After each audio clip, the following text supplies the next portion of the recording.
What's up, guys? Welcome back to the channel and welcome to episode 61 of C4SVillains. I am your host JB and I am here as always with the Council of Villains, my boys Vash and Steve, and we are here to give you our non-spoiler thoughts on Doctor Strange in the Multiverse of Madness and give you our full spoilers breakdown of the Moon Knight finale. Guys, I cannot wait to get into this episode. We have so much amazing shit to talk about. But first, Vash, Steve, thank you guys so much for joining me for this episode.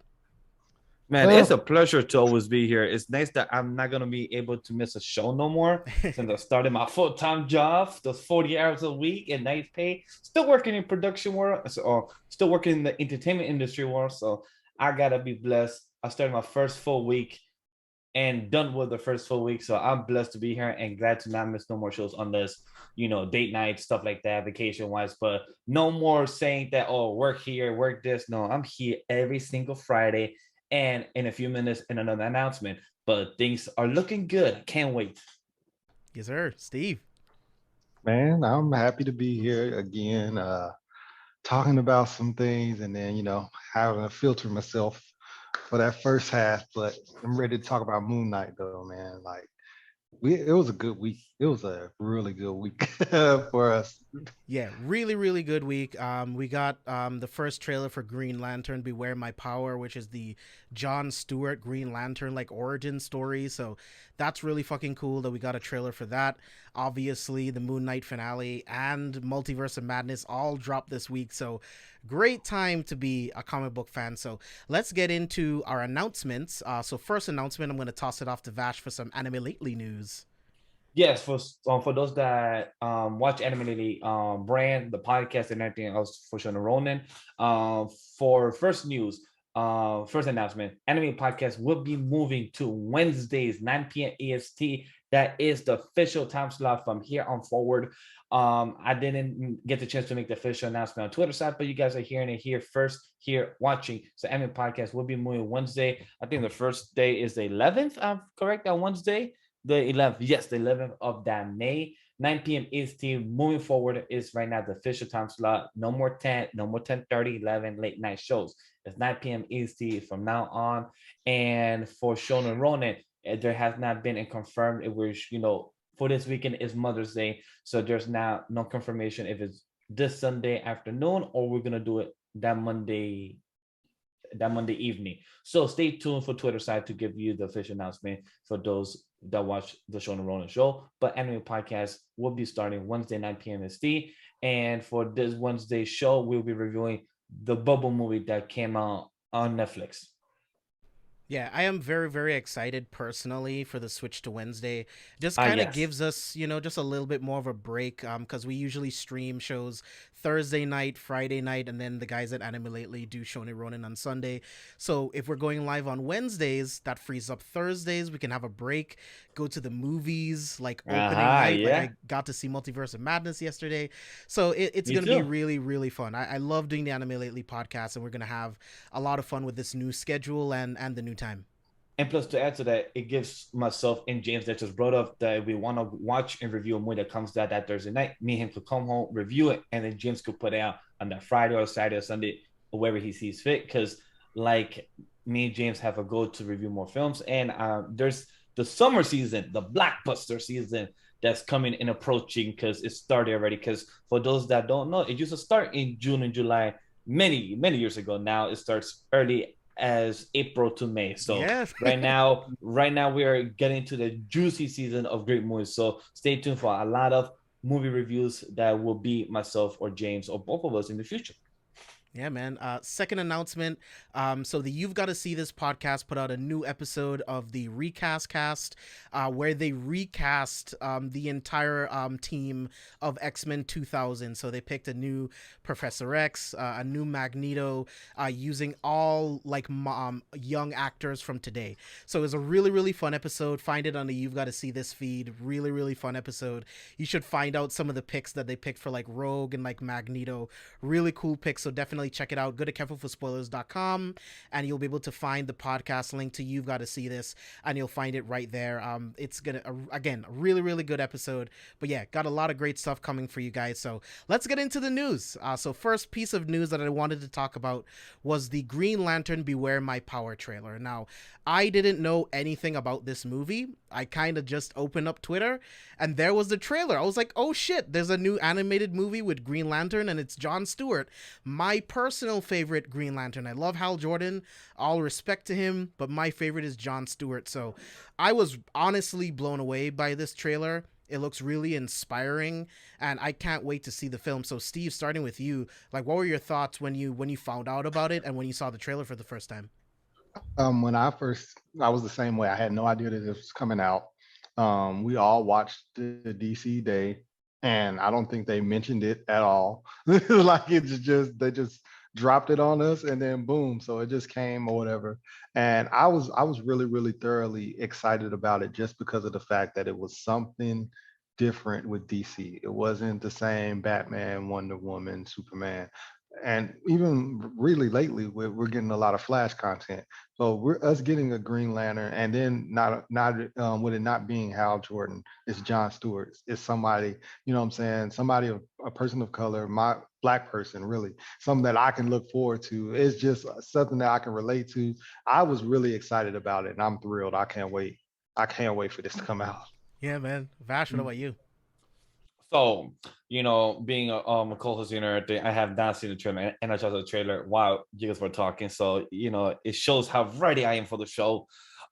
Seeing it without no audio and seeing what's going on is always next to see our boy Sinestro on screen because he's such a good antagonist and everything. But like Steve said, it's good to see Jon Stewart because we have seen many animated movies and plus the movie from Ryan Reynolds himself with the character of Hal Jordan. And for those that have not seen the animated cartoon with Hal Jordan and the other Green Lanterns, interesting concept and everything else. But like Steve said, I'm glad the movie from Jon Stewart. Also, I'm happy to see our girl Vixen in the movie, Green Arrow, Martian Manhunter, and please, for God's sake, do not downgrade Martian Manhunter with his powers. They will though. I hope not, because this man is broken. Like, I get it. His only weakness is fire and other stuff. But like, my man, if you downgrade this dude in a movie that literally has these characters in all green suits, like that's a funny thing. Martian Manhunter, Green Lantern, Green Arrow, all in green suits color. The only one that's not is our girl Vixen. But overall, it's nice to see Vixen get more shine as well. Yes. Because we haven't seen her get any type of shine other than her animated cartoon that I think was only 1 season or 2 seasons. And plus in the Arrowverse. Rest in peace, Arrowverse too. I don't know if we're gonna talk about the news as well. And third, like with her comics run, they're always run so short. So I'm really happy that they gave this spotlight.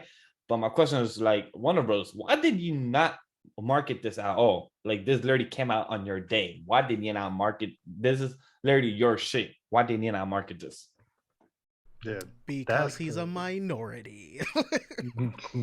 Gotta be. So many questions because like you literally speak about POC and you speak about trying to bring more diversity in your content, but then you do not advertise your own minority or POC of content. So it makes no sense. Like you're literally shooting yourself in the foot. Yep, it's like just because they give you representation doesn't mean that they have to care, which sucks. Yeah. You know what I mean? But since you brought it up, so let's transition into that. So over the past 2 weeks, we actually found out that Legends of Tomorrow and Batwoman have all been canceled, right? So when the CW first announced all of the shows that they were going to renew, usually if it doesn't show up within that first wave, 2 weeks later, they'll announce the next wave. So like, probably not gonna happen. So we all speculated that Batwoman and Legends of Tomorrow was gonna be canceled, and they have been. Mhm. I love Legends of Tomorrow. After the Flash went downhill, Legends actually became my favorite show on the Ah, me CW. too. It was just so light and fun. They knew exactly what it was, and I like timey-wimey shit. I love Doctor Who. That's my favorite shit. So, I loved Legends, but Legends season 7 was honestly terrible. Like, if I had to watch it week to week, I could not survive. Luckily, I binged it. It was absolutely awful. There were some cool moments that I could possibly count on my one hand, but the season was terrible. And even though what they set up at the end could have been interesting for an 8th season, I'm honestly happy that it got canceled. I give James so much praise that he actually sticks through the Flash, sticks through the Legends and everything. Because, like, we tried to review Batwoman season 2 and everything. We did review season 1 back in the beginning of Villains a year ago, but I tried to do Batwoman like season 2, like 3 or 4 episodes. I'm like, nah, I can't do this. I tried the Flash. I'm like, I fell off after the current season, like the first core of the story. After that, I just don't care for, like, I've gotten to the point where if it's something that I love, I might watch it. But if it's something that is also entertaining, like, I love Titans, the aspect of the comic book version of Titans, but the TV show, nah, like, that's not my Dick Grayson. That I know that's not a Starfire or anything. As much as people could say that gets better, why do I have to sit through 2 seasons? So same thing with Legends. I fell off after season 5 of Legends. So, like, I like Rip, Sarah, Katie Lotz does an amazing job. She literally carried that show for 7 seasons. Literally on her back. Like, her back must be hurting for 7 seasons, knowing what she did. Like, there's so many stuff, like, there's so many people literally downgrade from, like, I felt bad for our boy Firestorm, the kid Flash. You literally became an engineer. How do you go from Firestorm, one of the dopest characters in the comics? You are a nuclear type of time bomb, but you became an engineer in a time ship. Like, really, my guy? Like, really? This is what you could do with his character story? So stuff like this, I get it. I'm happy for Superman and Lois. They haven't said anything yet about Stargirl or the other show, Naomi. I haven't heard much talk about Naomi. I haven't had the chance to watch it. So Yeah, if it's I need good, to talk to Spicy about that. yeah, saying because she's the only one that I know that has watched 1 or 2 episodes. I'm not sure if she has kept up, but overall, HBO Max, aka Warner Brothers, and with Discovery. For those that don't know, Discovery did this partnership with Warner Brothers, and literally a week or 2 after this happened. So it made sense that they're cleaning house, and also they're taking notes with Disney Plus. They say, hey, why don't we make just better content? And then for those that don't know, 3 months ago, Warner Brothers announced that they might want to sell off the CW. So it makes sense why Discovery is doing this. Slash Warner Brothers, they want to clean house, keep what they believe they could stay, aka Superman and Lois, maybe Naomi, maybe a Stargirl, and just keep it and transfer it to HBO Max, which I understand and prefer that. Yes, they could have done that with Legends, Batwoman, transfer, have less episodes and everything. But like the saying goes, what's not broken, don't fix it. But I'm sorry to say, but Batwoman and these shows have a lot of broken problems. You cannot fix that no matter what you do. So I'm glad what they're doing. Yes, people lost their jobs. They are fixing it by canceling them. Correct. But yes, people lost their jobs for it. But guess what? They're going to make future shows, and those people will come back and get their new jobs and work on better shows. So you just got to hope for the better that with this new merger, hopefully, I'll be optimistic here because I believe a bit more in HBO Max than Sony, that at least they might have a vision. They just need better execution. Sony is just throwing shit to the wall, but that's a whole different conversation. So overall, I'm happy with this concept. Hopefully, we just got to see the outcome months from now, maybe a year or 2 from now, see where it goes. That's all I'm saying. Steve, where are you weighing on this? Do you watch Legends? No, I've watched The Flash, and that's it. Okay. Yeah. Yeah. Remember, I didn't even watch Green Arrow. I didn't even watch Arrow, so I know, bro. Like, yeah, I mean, whenever you do get time, Arrow. Okay. Just watch season 1, 2, 5, 6, and 7. You're good. 1, 2, 5, 6, and 7. So skip through. I concur.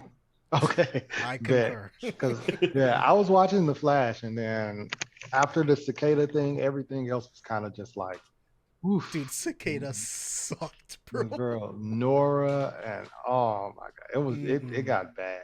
It got bad. So I was just like, all right, Season 7 is either just as bad or worse, honestly.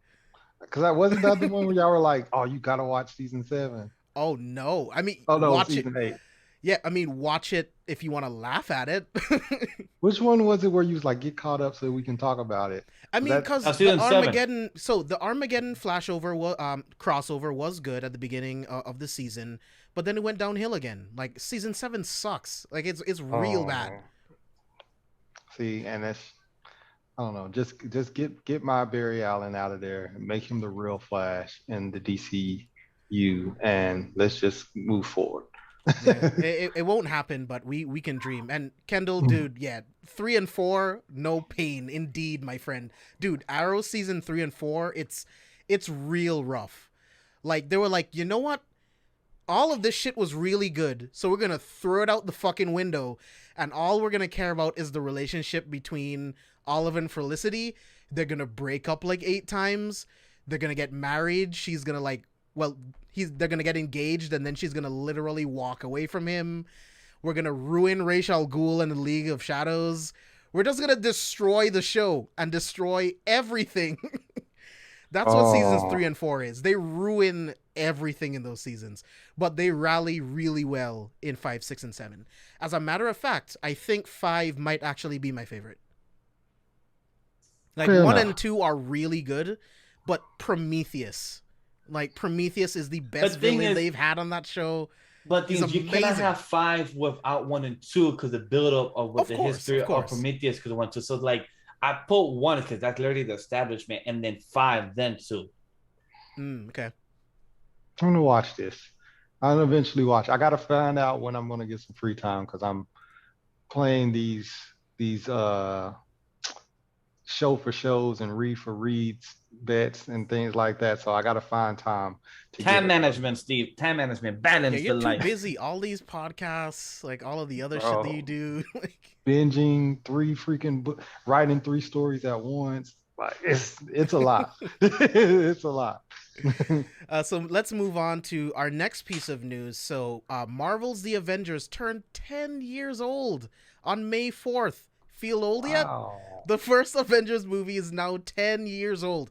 I remember I saw this film in theaters like 8 times when it came out on Blu-ray and digital. I watched it every day for a month. I was absolutely obsessed with this movie. It was everything that I could have asked for. That 360 shot in the third act is one of my favorite moments still in the MCU. So it's a milestone to know that we're 10 years removed from the first Avengers movie. So Steve, like, what do you think about this news, and like, what are your thoughts on Marvel's The Avengers? That is actually really, really crazy. Um, One thing about the first Avengers movie, when Mark Ruffalo does that's the thing, I'm always angry, and then that last battle in New York happens.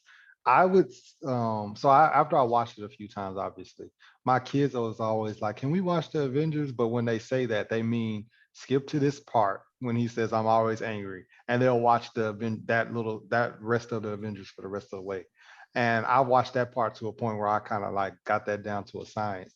And to think that that's 10 years ago, like, oof, that makes me feel old. That makes me feel old. Definitely. Vash, what about you? Is for those that don't know, my birthday is literally tomorrow, and just to know that a Marvel film has always come out on my birthday. Avengers was one of the first films that came out on my birthday as well. Like the week of the weekend, and just to celebrate and watching that experience happen is just fantastic as hell. Well, did the stream die?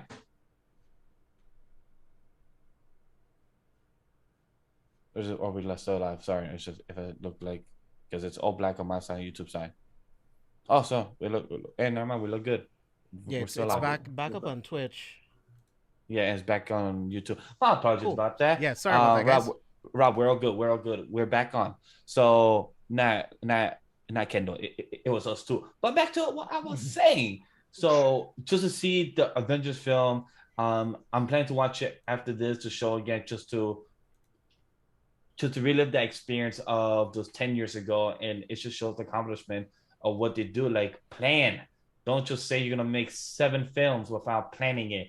Have an idea, be a good producer, know what you want to execute, and see your point of direction.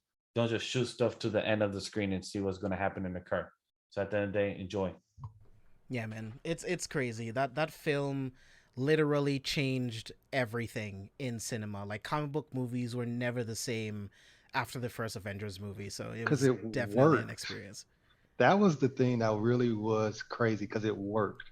It was like, how are you going to do Robert Downey Jr., Chris Evans, Mark Ruffalo? Like it was like all of these people in one movie. How are you going to like make this coexist and work?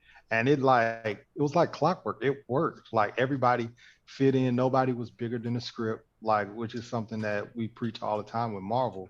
Like nobody's bigger than the script. No actor is bigger than the script. You're just going to be who you are in this movie and you're gonna play your role and it all worked. And it's like, bro, they did it and it was fantastic. So, do you have any big favorite moments of the Avengers film that you could just say like that really stood out after 10 years later? Uh honestly and truthfully, Hulk smash. When he just when Captain America's giving all the directions and everything, and he's like Hulk, and he said smash, and then he's like, all right, cool. And I was just really excited to see the Hulk on screen again because we hadn't seen the Hulk on screen and for a while or whatever. We didn't get a standalone movie, and we still haven't got another standalone movie. So most of the time, just seeing the Hulk on screen to me is just like really really fun. Him really going to town and going to work and just going being chaotic to all the aliens and everything like that. That was really really fun. That was one of my favorite parts of the movie. Just getting to see him just go crazy. Yeah. So let's move on to our last news topic. We're going to be talking about the fact that Sam Raimi did an interview with Rolling Stone magazine and talked about the fact that if he was able to do Spider-Man 4, that he wanted to pick Kraven the Hunter as the main villain of that movie. Kraven the So, Hunter through the lens of Sam Raimi would have been incredible. It would have been dark. It would have been gritty. The Oh hand to man. hand combat would have been amazing. Very reminiscent of like Green Goblin in the first Spider Man movie that he did. I think Kraven in the hands of Sam Raimi, it can't get better than that. Like Steve, like what do you think? So I mean, just because he says he would have liked to do it doesn't mean it can't happen. Can we still get it?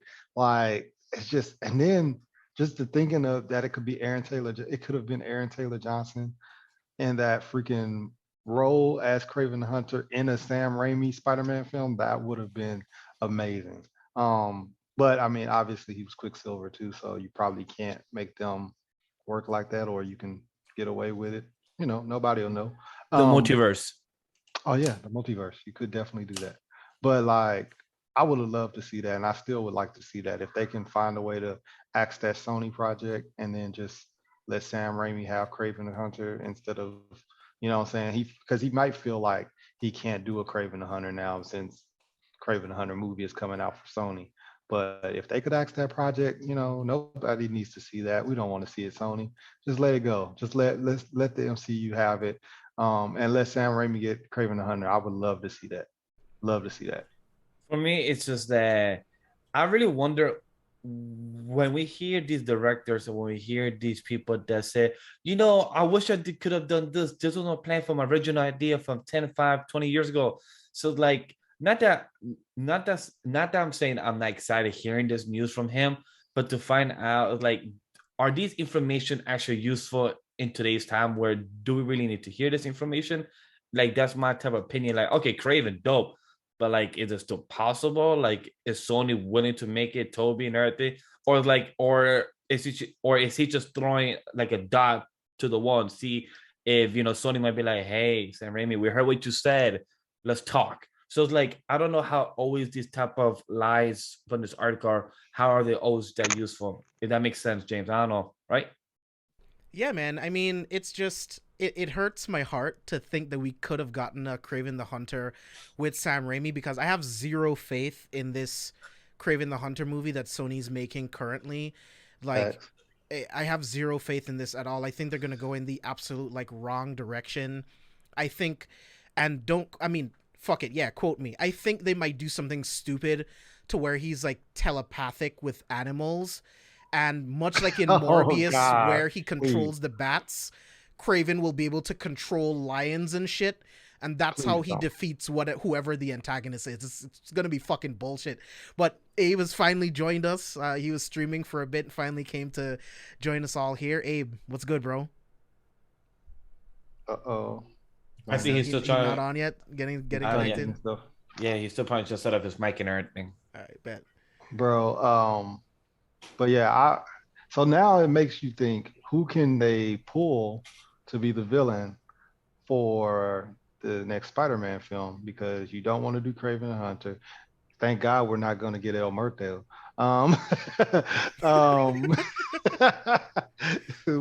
So what are you thinking? Scorpion? I don't even know, man. It's hard to say because it's hard to predict what the MCU has planned for Spider-Man. And it's hard to predict what Sony will let them do because they're trying to do their own universe.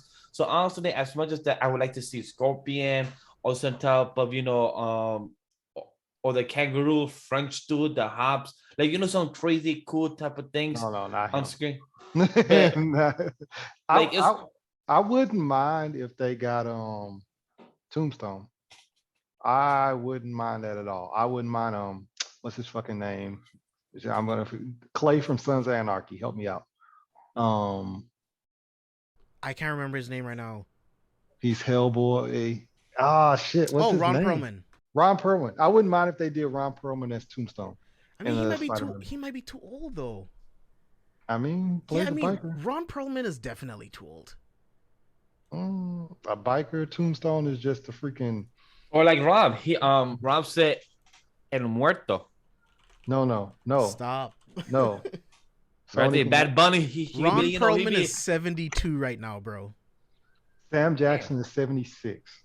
I mean, yeah, but Nick Fury doesn't have to like do much. Like, have you seen? Shows up, says some cool lines and shit. Have you seen his previous film, Ex-Wife Hitman Bodyguard? He does a few stunts there. Yeah, I was about to say Tombstone doesn't really like do crazy acrobatic things. He's more so bulky. I wouldn't mind Ron Perlman playing that, like a bulky like biker, and then that could be his ride off to the sunset because he's just a villain. But I don't know. But I liked Tombstone. I wouldn't mind Kingpin. Remember, we have the Kingpin in the MCU now. We have the Kingpin. That would be interesting for So do we get D'Onofrio in, because I mean it's all the multiverse. Hey, what's good, bro? What up? Yeah, let's go. Yo, first of all, real talk. Thank you to everybody who's in the madhouse with me. I see you, Just Fresh Prince. I see you, Faded Ambitions. I see you, Bunny. Oh, Spicy with the raid. I see you, Sensei. I see you, Sensei Cali. I see you. Oh my goodness, I saw that Shy Girl. I see all y'all lurking in there. Appreciate y'all. Thank y'all really for riding with me through them technical difficulties while we were sweating on Fortnite. And thank you for joining me here for Careful for Spoilers. It's lit. I'm only here for a short time. Then I got to dip off and go see the movie, Doctor Strange. I'm excited. Good to see you guys. Sorry I am late. I had technical difficulties, and then I decided to sweat a little bit and run Fortnite solo. And I came in like 7th. But I did get like 8 kills, good, and then I was trying. But me and Rican won a game earlier, and then it was just vibes. But what's up with y'all? Wait, Ron Perlman being a biker right into a sunset is basically him just coming back for Sons of Anarchy. That's all that it is. All bro, and he would play Tombstone would work. Like him playing himself again. I don't see Tombstone doing like a whole bunch of acrobatic craziness. He's just a big bulky dude that's gonna freaking be a powerhouse. He's gonna throw a couple clotheslines, you know what I'm saying, things like that, and it worked. I think that could work. But against Spider-Man, he'll have to move around a lot, and I don't see Ron Perlman moving around a lot. But that's why I did say the Kingpin. We got our boy. Literally, just take what you got from the Spider-Man PS4 game.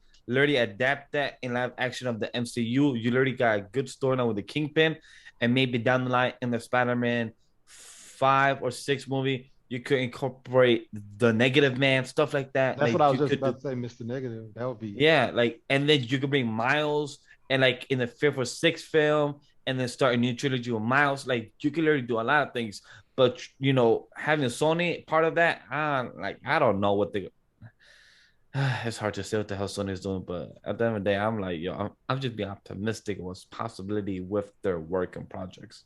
they've I used so many mean, villains. It's like, what villains can they come? Could they give us a good Rhino? I don't think so. Like, definitely not, I bro. don't think so. Definitely From Like, not. Sony, no. From MCU, I believe so. They could make a possible good Rhino. how? Because Rhino, his character kind of is cool, but his actual person, like leading into the Rhino, that's not a good character. That's not a good Ooh, character. how about Electro? We already got Electro. No, Yeah, no, they just did Electro. sorry, you know? not Electro. The guy that has Shocker? Shocker. I mean, but we Shocker- got two Shockers in Homecoming. You Yeah, did? Yeah. he was definitely. Yes, damn shit. Yeah, They've used up the Sinister Six. Okay. Chameleon, Chameleon, possibly. Maybe. you know? But I So- think you start a franchise with Chameleon. Like I don't think you use Chameleon as a fourth villain of your movie, you know? And it sucks because you've wasted Morbius and Craven in the fucking Sonyverse when you could have used them in the MCU, which would have been great in the MCU. So it's like, You know what? Maybe you do Chameleon, but like you set it up to prepare for the whole Venom verse aspect. Like it's Spider-Man 4 would be a filler movie to set you up for when he encounters Venom and has to deal with the symbiotes and whatnot. only thing Because big villains are basically out.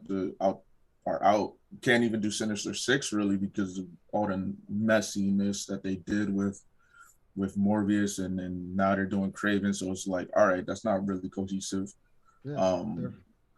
Yeah, why not? Why not just use it as filler to prepare as a gateway to prepare for dealing with the symbiotes? yeah, that's the only thing that I can think of. They have to go symbiote, right? For because they got 3 movies left, right? It's supposed to be another trilogy. What you They got to come want up to do another trilogy. Nothing's confirmed. I think they're definitely doing a fourth, but as far as another trilogy, nothing's confirmed. But more than likely, right? But Yeah, knowing it's- them, like if it's possible, like Tom Holland said that he would love to do this for as long as he can. So it really depends if they could do a trilogy and they have 6 films and then maybe have 9 films. Who knows? It all depends on how Sony wants to pay Tom and how Tom feels after the 6th, 5th one. And if Tony and MC continue to have a good relationship. That's all the big 3 factors. I thought Yeah. Tom had said if he's playing Spider-Man after 30, he's doing something wrong. And then he corrected that. You know what I Hold mean? this Like, tone. like if 25, he kind of made it seem like if it's just like if he's only playing Spider-Man, like if he's not like, Oh. doing anything else. I think Tom is 25. Yeah. No, that makes sense. Like if that's like the only thing he's doing, like he's just doing Spider-Man movies, he's doing something How wrong in his well- career. You know, How well did Uncharted do? good enough. Mhm. So we They'll could probably start just- a franchise Yeah, there. So It's that. definitely getting a sequel. It definitely did good enough. That movie he's got Tom- on Netflix with Robert Patterson is fucking fire. Yeah, The Devil All the Time. Oh Fire. my, Was that that's- So good. bro. What genre is that? I saw it, but I didn't really keep it. Psychological thriller. Oh, perfect. Yeah. I know Bro. what I'm watching tomorrow. Tom Holland, Robert Patterson, and Sebastian Yeah, Sebastian Stan. Yeah. Sebastian Stan in the Oh. same movie. Bro, Oh. bro, that Batman, shit was, Winter Soldier, and Spider-Man. Let's go. bro, that shit was flames. And Tom is going to be 26 next month. Okay. Yeah, but no, I agree with what JB said. He just doesn't want to be known as like Spider-Man because what it looked like when you 35, it's like, oh my God, that's Spider-Man. I bet Toby and them are like, yo, I've done some other stuff. I'm gonna be honest, I don't know what else Toby has done. I'm gonna be real with you. Besides Spider-Man, all I know him for is Spider-Man. Wolf of Wall Street. He's so good. He was in Wolf of Wall. I didn't see. He wasn't in Wolf Wolf of Wall I was Street. about to say, what the fuck? Great Gatsby. Oh, thank you, Zach. The Great Pleasantville. The other Leo movie. the other Leo movie. Yeah. Yeah, just got confused. You know, they're both Leo right there. Yeah, Great Gatsby, and then Pleasantville. this Two Brothers. Where he Oh, goes to yeah, the military, and Jake Gyllenhaal is his good. brother. I think really Yeah. good performance, like crazy good. The dude can act, man. Toby's Yeah. really good. Yeah, but again, we all like the general audience knows him only as Spider-Man. Whereas Tom Holland, like Uncharted, is a big enough, is a well-known enough game where I feel like people can see can understand and follow and be able to be like, oh, Tom Holland, that's Nathan Drake, or Tom Holland, that's Spider-Man, or Tom Holland, this, that, and the other, because he is getting a lot of roles. That's awesome and that's wonderful. He's getting a lot of publicity and whatnot, but so from what JB said, that aspect, I can totally understand that. You just don't want to be known solely as this role when there's so much more to your talent. So, because again, I mean, it's so easy. It is easy. Be like Spider-Man. Everybody loves Spider-Man. Everybody loves it, but you get tired because you got to fit a certain mold. You're seen as a role model. You want to outgrow that. Has anybody seen The Boss Baby? Because he also was the voice actor for the character Tim. I don't know who that is, but yeah. Nah, not for me. I've seen Boss Baby, but I don't remember who He is adult Tim, the narrator. Is he? Oh, okay. So Yeah, I think Tim is the older brother because it's Alec Baldwin, and then there's an older brother, which is basically he's like 6 or something like that, and then the Boss Baby is his new brother. There's another show that he was on, The Spoils of Babylon. I never heard of it. Have ya? No, I haven't heard of Spoils Babylon. No, I haven't heard of it. But Abe, since you're here now, let's get your thoughts on the Green Lantern Beware My Power trailer. What do you think of it? I honestly didn't watch the trailer, and I kept telling myself to watch it, and I completely forgot. Time has flown away. Oh, bro, it's so good. I'll You gotta check it watch out tomorrow. Yeah, I'll watch it tomorrow for sure. But I am excited. I based off what I heard of everything, we're getting basically a John Stewart origin story, which is great. He is my favorite Green Lantern for obvious reasons, even though I acknowledge he is not the strongest Green Lantern. There's much more powerful lanterns out there for sure. And when I talk about my favorite overall lantern, it's really Atrocitus, the Red Lantern. That's my favorite all time. That's my guy. That's of course. my guy. I ain't shocked. I'm not shocked. But I'm dope. It's dope to see it. You know, shout out to Spicy Lady Gaming. She was super ecstatic to see like Vixen was at least present. We don't know how involved Vixen will be, but it's dope. That's the same shit. And there was a tweet that I saw that, you know, I'm a big Superman fan, but I was really relieved to see like, yeah, this is so true. Somebody was like, about time we get a DC animated movie that's not Batman or Superman. I'm like, y'all motherfucking right, honestly. Y'all motherfucking right. Like, that ain't the only cash cows you got. Y'all got plenty of material, so I'm excited. I'm gonna watch the trailer tomorrow. Do you think they would downgrade the Martian Manhunter power as well in this film? Of course. They've never shown him respect. Martian Manhunter has a history of disrespect in media, in comics, and everything. So to hold my breath and expect otherwise is insanity. I'm gonna be real with you. Copy. I was hoping for some optimistic. Unless they give us a Martian Manhunter standalone animated film. Hell no, that ain't gonna happen in years unless you're the one that actually makes the film. Maybe. To be honest, I wouldn't even be bothered if they decided to like take Civil Liberties and make it like an alien horror like leaning film. You know, not like I mean like an animated film. No, you do it animated, like an animated, like low key horror film. You can just dive into Martian Manhunter lore. I know there are people like, oh, I know. You look, the general audience don't know who the fuck that nigga is, yo. I'm gonna tell you right now, the general audience don't know who the fuck that nigga is because people don't give him that respect. Why not, you know, retcon? Retcon happens all the time. Give him some alien, like, you know, go in the route of aliens, you know, get it a little scary. We can have it animated and give it his own origin story of where he came from on Mars, how he ended up on Earth. Really do that because he is a very like complex individual too. You know, there is trauma that you can play on with that. Go that route. Give me something like that. And I guarantee you, you give an animated horror-esque horror genre adjacent, whatever. Martian Manhunter, I promise you, it will likely do well. I promise you, it will likely do well. It People would, like, but oh, you know shit. they won't. They won't. I actually like the casting. So that JB, they when you gave him. wanna work on the script? When you wanna work on that script? Summer. Summer, but we're gonna work on it summer. I actually like the casting that they gave him in Zack Snyder's Justice League. I didn't mind the person that they had playing him. I've never seen him in anything, so I don't know what to say about the casting. He looked great, you know? Yeah, he's I gotta think about it, but he's been in a lot of stuff. But I actually didn't have a problem with him being Martian Manhunter, but obviously we're not gonna get that. So I think that's pretty much over.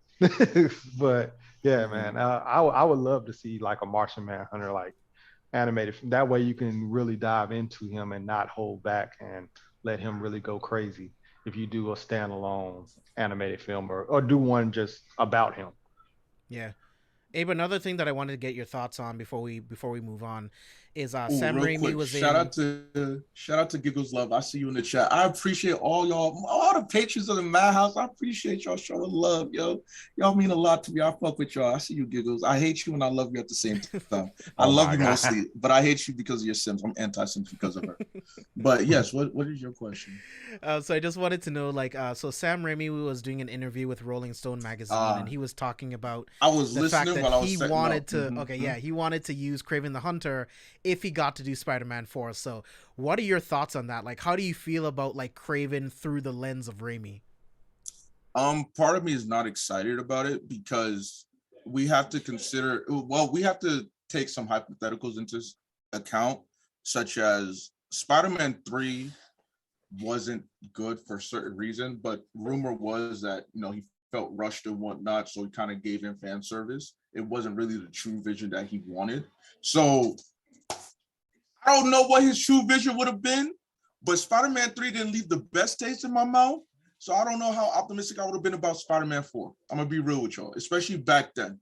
I think that now if he was to tackle it, it'd probably be lit, just because he has that, he's grown and he realized his own mistake of never giving the fan service when you don't have to. Like Spider-Man 3 it felt too jumbled up. It was like you're throwing too many things at me. I don't know which way I'm supposed to be leaning.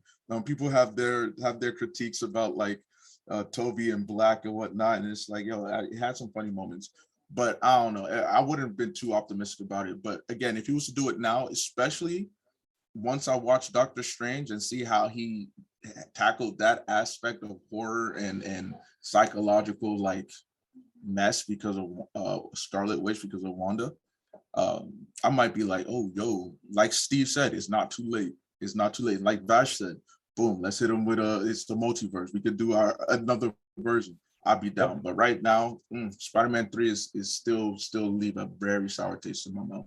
And I don't blame you, dude, but that movie had a lot of studio interference, and it's just a product of what happens when you make a director do shit he doesn't want to do. Yeah, like they wanted to set up, they wanted to get closer to the Sinister Six. They wanted him to include all of these different villains, and it's not what he wanted to do. And he just made the thing, he just did his job, and he went home, and it just didn't work. Yeah, so I'm hoping that they don't do that for the MCU. Like let it be, regular and just build up and slowly develop into something. Don't try to force the Sinister Six. You don't need it. Like, especially in the MCU, because you have all these other villains and things going on and stuff like that. You don't have to have a Sinister Six for a Spider-Man movie. You don't have to do it. See, that's the thing that scares me, right? It's like, it's a bunch of executives sitting in a room. It's like, you know what? WB has the Justice League. Marvel Studios has the Avengers. Who do we have? We have Spider-Man, and he has a bunch of villains. Oh, there's a group of villains, and there's 6 of them. We can make a team movie. That's the only thing that they're thinking about. They're not thinking about anything else. Question. Do you think that's why John Watts left? So he doesn't feel like he probably was pressured to fit the formula of what the MCU wants to do with said of the universe, and he wanted to do his own thing. Do you think he like for that reason? So I think John Watts, one, wanted a break from making comic book movies. 2, someone else that I can't say because it would be a spoiler is going to direct Fantastic Four. I know who it is. Yeah. Okay. Oh, that person is really getting a chance. I probably shouldn't have said that. Moving on. I like that. I like But- that. I was about to say if It's not your fault. Spoilers have been out for like 3 weeks, but what I am pleased to say, and from people have confirmed, a lot of them trailers was misdirection, so that really excites me. Yes. As in, I might think head the out in a less couple misdirection minutes. and more of the fact that they did reshoots for 6 weeks and the scenes They are just did. different now. Yeah, they definitely did. So they were like, "Yeah, we're gonna drop this, knowing that the new stuff isn't dropped, but let them talk because they're going spoilers is gonna happen anyway." And they're like, "Oh my god!" And it's like, "Wait, I'm about to find out. I can't wait." All right, I will. On that note, get ready to go because we do want to eat before the movie. I can I give my quick quick thoughts on Moon Knight real quick? Yeah, of course. Yeah. Okay. Ladies and gentlemen, Moon Knight has been everything that I've wanted it to be and more. If you remember me several times on this platform, I said it was the Marvel MCU show that I was looking forward to in 2022. Loki was my number one. And after watching Moon Knight, the season finale, Loki is still my number one. But it's more of like a 1A, 1B for me when it comes to Loki and Moon Knight, because Moon Knight was just, they're both really well done.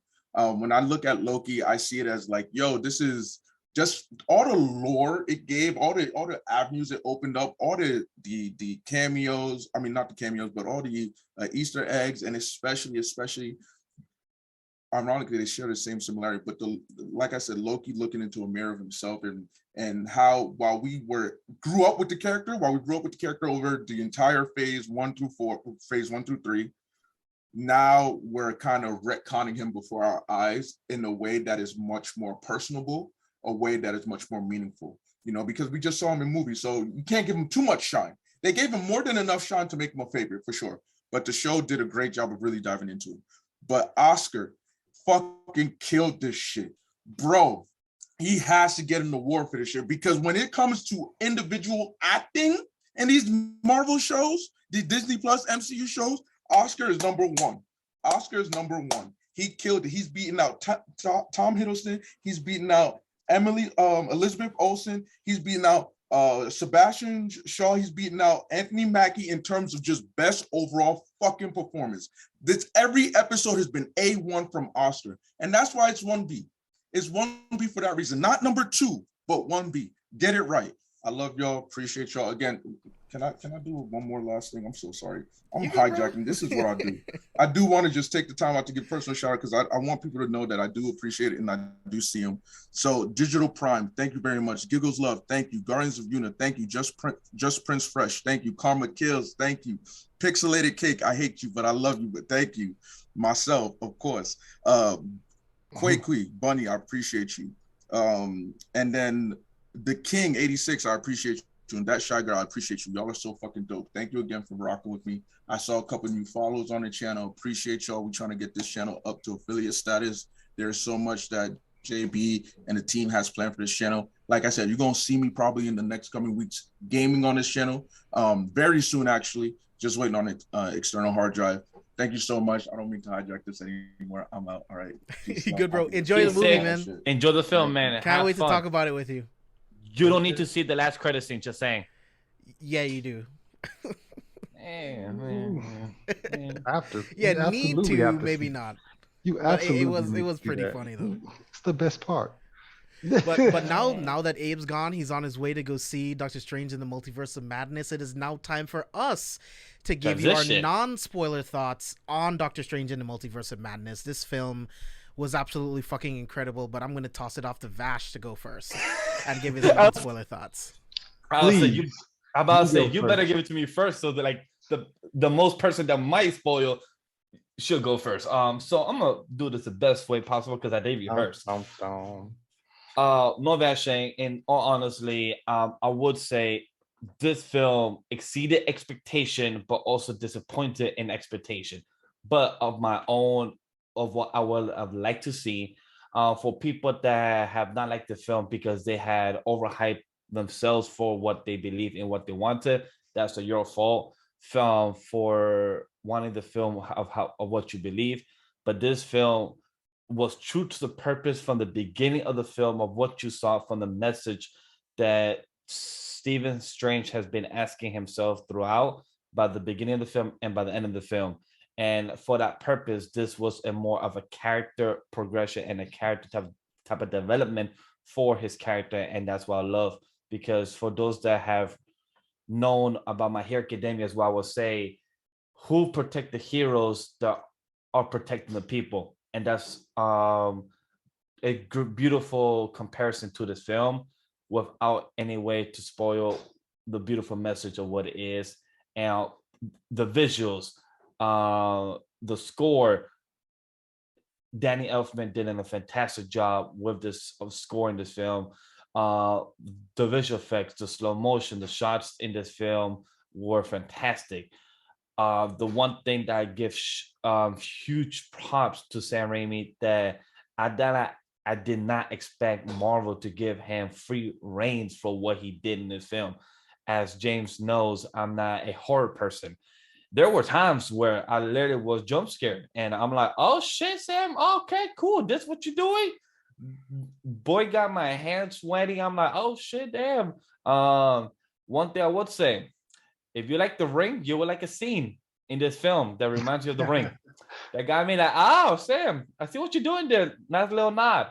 So at the same time, fucking creepy, because and Elizabeth Olsen, yo, I gotta give her props, because I don't know what Abe said that Oscar Isaac, because the way Elizabeth Olsen acted out with facial expressions in this film, the close-up shots towards her lips and her eyes expression, like, yo, bro, she literally was working out like 127 muscles in those faces expressions, because like girl was giving you the emotions and sorrow and the grief that you felt in said parts of said film. So I just got to give praise and props towards what we saw, and everyone cameo wise, certain characters that pop up. Just want to say, Vash right now on the C4SVillains, his theories have been good so far on these movies. That's all I'm gonna say. Once next week comes around, that's where I'm gonna be cocky, be like, "Hey, I told you so" on some theories. All I'm gonna say, I'm very happy that I've been getting better on my readable type of theories in said film. So I'm gonna just give myself a little tap on the shoulder on that. But overall, this film was entertaining. I definitely will give it a solid 7.5 out of 10, a solid 4 out of 10. It's top of my head. I haven't made my list yet, but it will sit in my 10 through 15 at the moment. I do plan to watch it like a second time before next week, so I could see how I feel about the film more. But definitely is an enjoyable film and is entertaining overall. Steve? This movie was really good. Oof, non-spoilers. All right. So yeah, it's really good. I enjoyed the horror aspect as well that we did get. It was a horror aspect that we got. I liked the fact that, you know, we kind of just get to the shit in the beginning and we just keep rolling. We're rolling. There's no need to explain anything because you've been keeping up with Marvel, right? Like, and if you haven't been keeping up with Marvel, you probably should go catch up on some things before you just jump into Doctor Strange. But for the most part, there just was like, I think you guys have been keeping up, so we're just gonna jump straight into this. And that's what they did. And I really, really appreciated that they just kind of just got to it. They didn't waste time, they didn't make us deal with all this other stuff. We even talked about it a couple episodes ago. Is this gonna be enough time for them to do everything that we thought that they were gonna do? And we both said it. We was like, well, they'd probably have to just get straight to it. And that's what the fuck they did. They just like 3 seconds in, we're already going. So it's like I really love that they just got straight to it. And I hope I don't hope all of them, but you know, anything where like Doctor Strange or something where you have to deal with so much stuff in said movie, I'm hoping that they just jump straight to it. Hopefully, but yeah, all the theorizing and things like that you've been thinking, you know what I'm saying? Hopefully you guys got your theories correct, you know what I'm saying? And things like that. And that's all I can really give because spoilers, and I'm trying my best not to bash Yeah, shade it. it's really hard to talk about it without spoilers, but this movie was like I said this in my tweet, this movie was everything that we were promised, and I loved it. We were promised the MCU's first horror movie, and that's what we got. Scott Derrickson is one of my favorite directors, and when I found out that he wasn't going to be a part of it and we got Sam Raimi, I was like, well, I mean, if you can't get Scott Derrickson, I mean, Raimi's the guy to make your horror MCU movie. So being able to watch Multiverse of Madness through his lens was amazing. There's a scene that happens between two different Doctor Stranges that is something that Stanley and Steve Ditko would be so proud to see.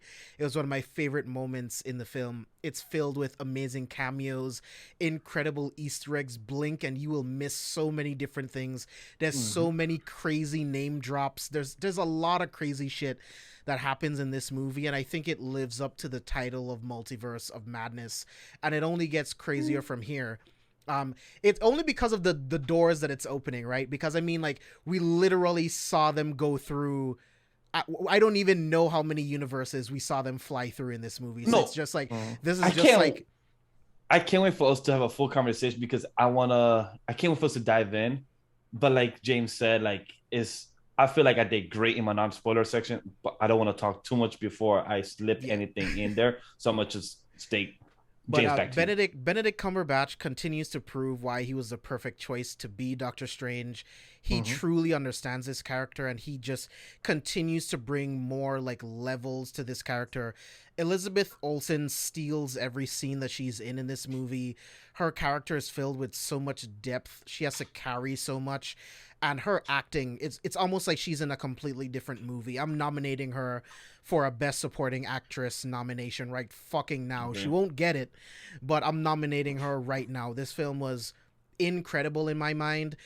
It ranks top 10 amongst all MCU projects, including TV shows.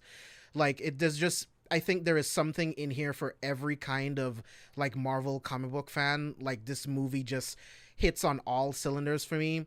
I gave it a 4.5 out of 5. It's not the greatest thing that I've ever seen, but especially the Illuminati sequence, that's one of the best sequences in any MCU movie, fucking period. Like, so that was incredible. Again, all of the references, all of the Easter eggs, and again, there's a lot of stuff in here that would make Stanley and Steve Ditko very, very, very proud to see on the big And John screen. Schnepp. And John Schnepp. They would all be very happy to see all of this shit. Like, Benedict Wong was amazing as He Wong. was He just great. gets better and better the more he gets to play this Right? character. I can't remember the actress's name, but America Chavez, I thought she did a really good job as well in the film. And this is the best version of Christine we've seen on screen as well. I mean, I don't know. I like both versions of this Christine. It's very like static across the board, and you see that Steven's the problem, but don't want to say anything else about that. Don't want to get into any more spoilers, but those are our non-spoiler thoughts, guys. We're definitely going to go a lot deeper into the film next week. I won't be here, but Vash and the crew will be able to give you guys a full breakdown on Multiverse of Madness. I might make a separate video that's just like my spoiler thoughts on it, since I won't be here next week. But definitely stay tuned next week. It's going to be an incredible breakdown with the council here. So let's move on to the main topic of tonight's show, the finale of Moon Knight. This has been an incredible series. Mohamed Diab has brought us an incredible like series into the MCU. Like, WandaVision and Loki are my top 2 favorites. Moon Knight would be right at number 3 for me. I have to give the edge to WandaVision and Loki. They just do something for me that just nothing else does, but Moon Knight is a very close third, and I think they've done a really good job making this series. All of the writers involved, the cinematographers, I especially in the finale, the cinematography in the finale, I'm going to be talking about that throughout the entire fucking episode, because every Agree. shot was just absolutely fucking immaculate. Again, huge praise to Mohamed Diab, huge praise to Oscar Isaac, who's an executive producer on this. I'm glad that they updated it from series to season 1. I like that, because the way that this ends, we have to get a season 2. This opens up an entirely new can of worms, but we'll get into it right here. So Steve, starting with you, like, just give me your general thoughts, non-spoiler, just general basic thoughts on the finale. It was everything that I wanted. They answered so many questions that we had. If you've been listening to us every week and everything like that, we've been asking the questions, and they're filling in those holes. They're giving us things that we wanted. They gave us closure. They gave us some excitement with Layla, that we didn't know that we were going to get. I had no idea that was going to happen. So that was a pleasant surprise to see Layla go in and kicking ass and doing things like that. And when we all were thinking 45 minutes, that's not enough time. And they, there were some times where I felt a little rushed, but for the most part, they did a really good job of filling those 45 minutes and not wasting them. They really made everything work and everything like that. This episode was really good. The connection, and I love Oscar Isaac's performance. I'm actually with Abe as far as like TV shows.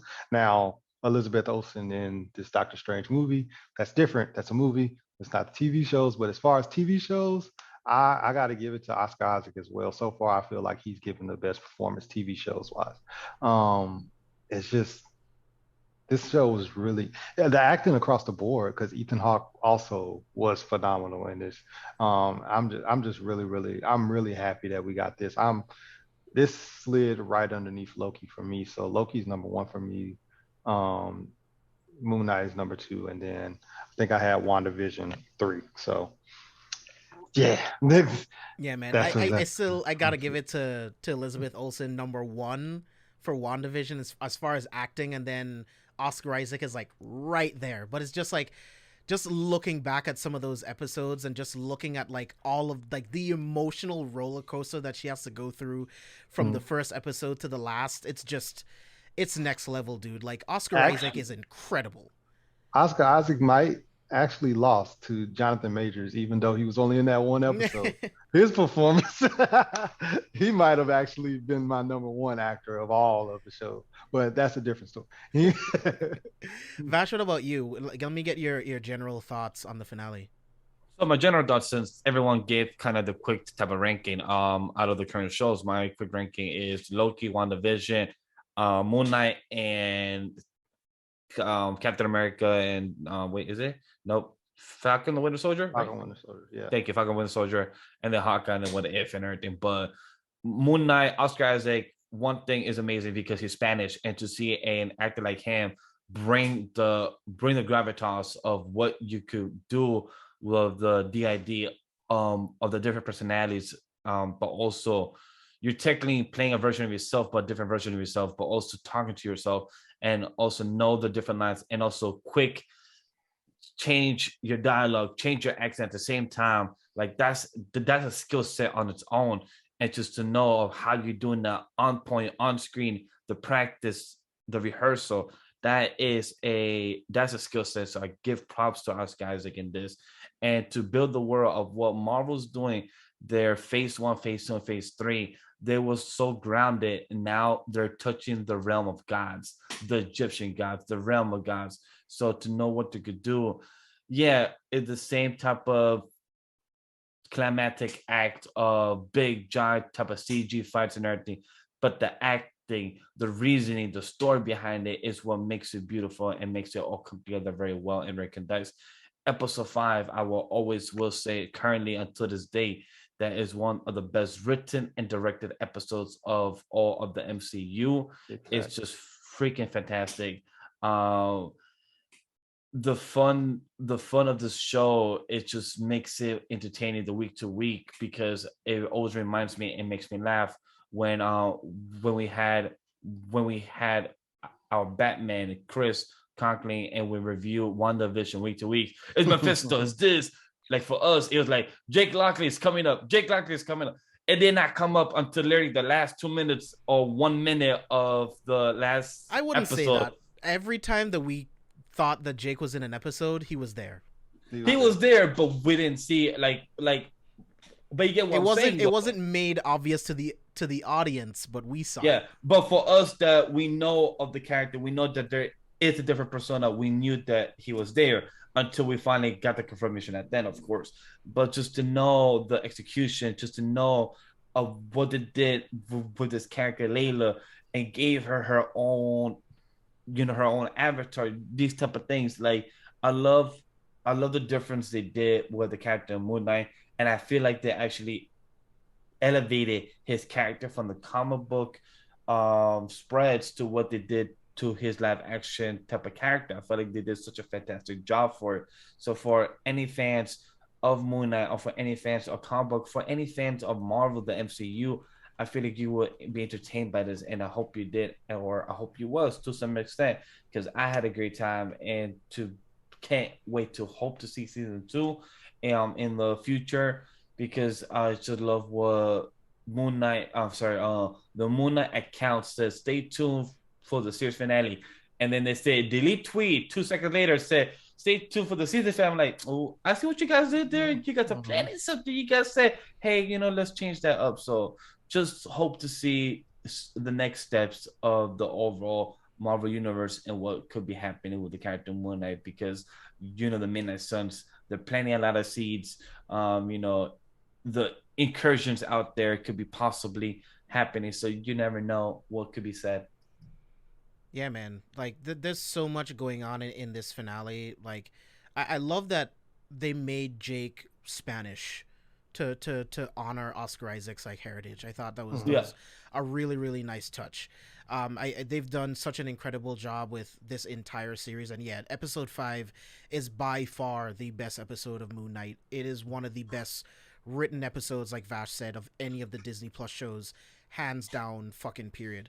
So let's get into the production breakdown, and there is a lot that we can talk about in this episode. So Vash, I'm going to toss it to you first. What were some of your favorite like production moments from the finale? Started with like anything you wanted to talk about, from like sound design, score, set design, cinematography, camera work, anything like that. All right, the one thing I want to give props to the post production team, because the post production knocked out the park with the editing cuts, the camera work, as well, and the transitions, because those things were really main key to show the story move flow from Oscar Isaac being resurrected to being dead, and also from Jake Lockley doing the killing in the spree and showing the camera work and the experience that, like, now that Steve Grant and also Mark, they now switch like it's nothing. Before they would have to, and then come back and then switch version. Yeah, they would But black now out. black out, but now they will talk to each other like they're having a conversation within each other. So it's much more flow through like a nice wave. But now when they do black out, they're asking questions to each other. So that's very nice editing and within the camera work. So I gotta give props to that. The sound, very well done, because if you once you started the episode, what happened first was you didn't hear the whole Marvel theme song. You heard the Egyptian score and music, and that's what I love, that they stay consistent with that. That's very beautiful and very important for the environment that we're in Egypt and everything. The only con for me in production wise, that it was very type of heavy CG at the end. Of course, third act, you have gods as Khonshu and what's her Ahmed. face? Yeah.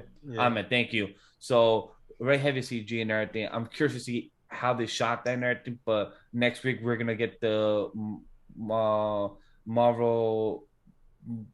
Marvel. I think it's called Marvel Assemble. So we're gonna see how it's shot and everything. Hopefully they give background of that. Harold, his character story made sense and everything happened. Uh, for I'm glad those gods died. Makes total sense because they were Well, we'll worthless get and they into were that. still, Just yeah. production for now. So production wise, and also the cinematography, the cut shots that they did, the cut shots that they did for Layla, very beautiful shots showing of showing her outfit and everything else. Because I give props to, to the costume design. I wonder how many times they try to decide how her avatar type of outfit will look like, and I feel like they nailed it very nice. So I gotta give props to that too. Steve, what about you? What are your thoughts on, like, what were some of your like favorite stuff from the production? So some of my favorite things, the blackouts still are like awesome to me.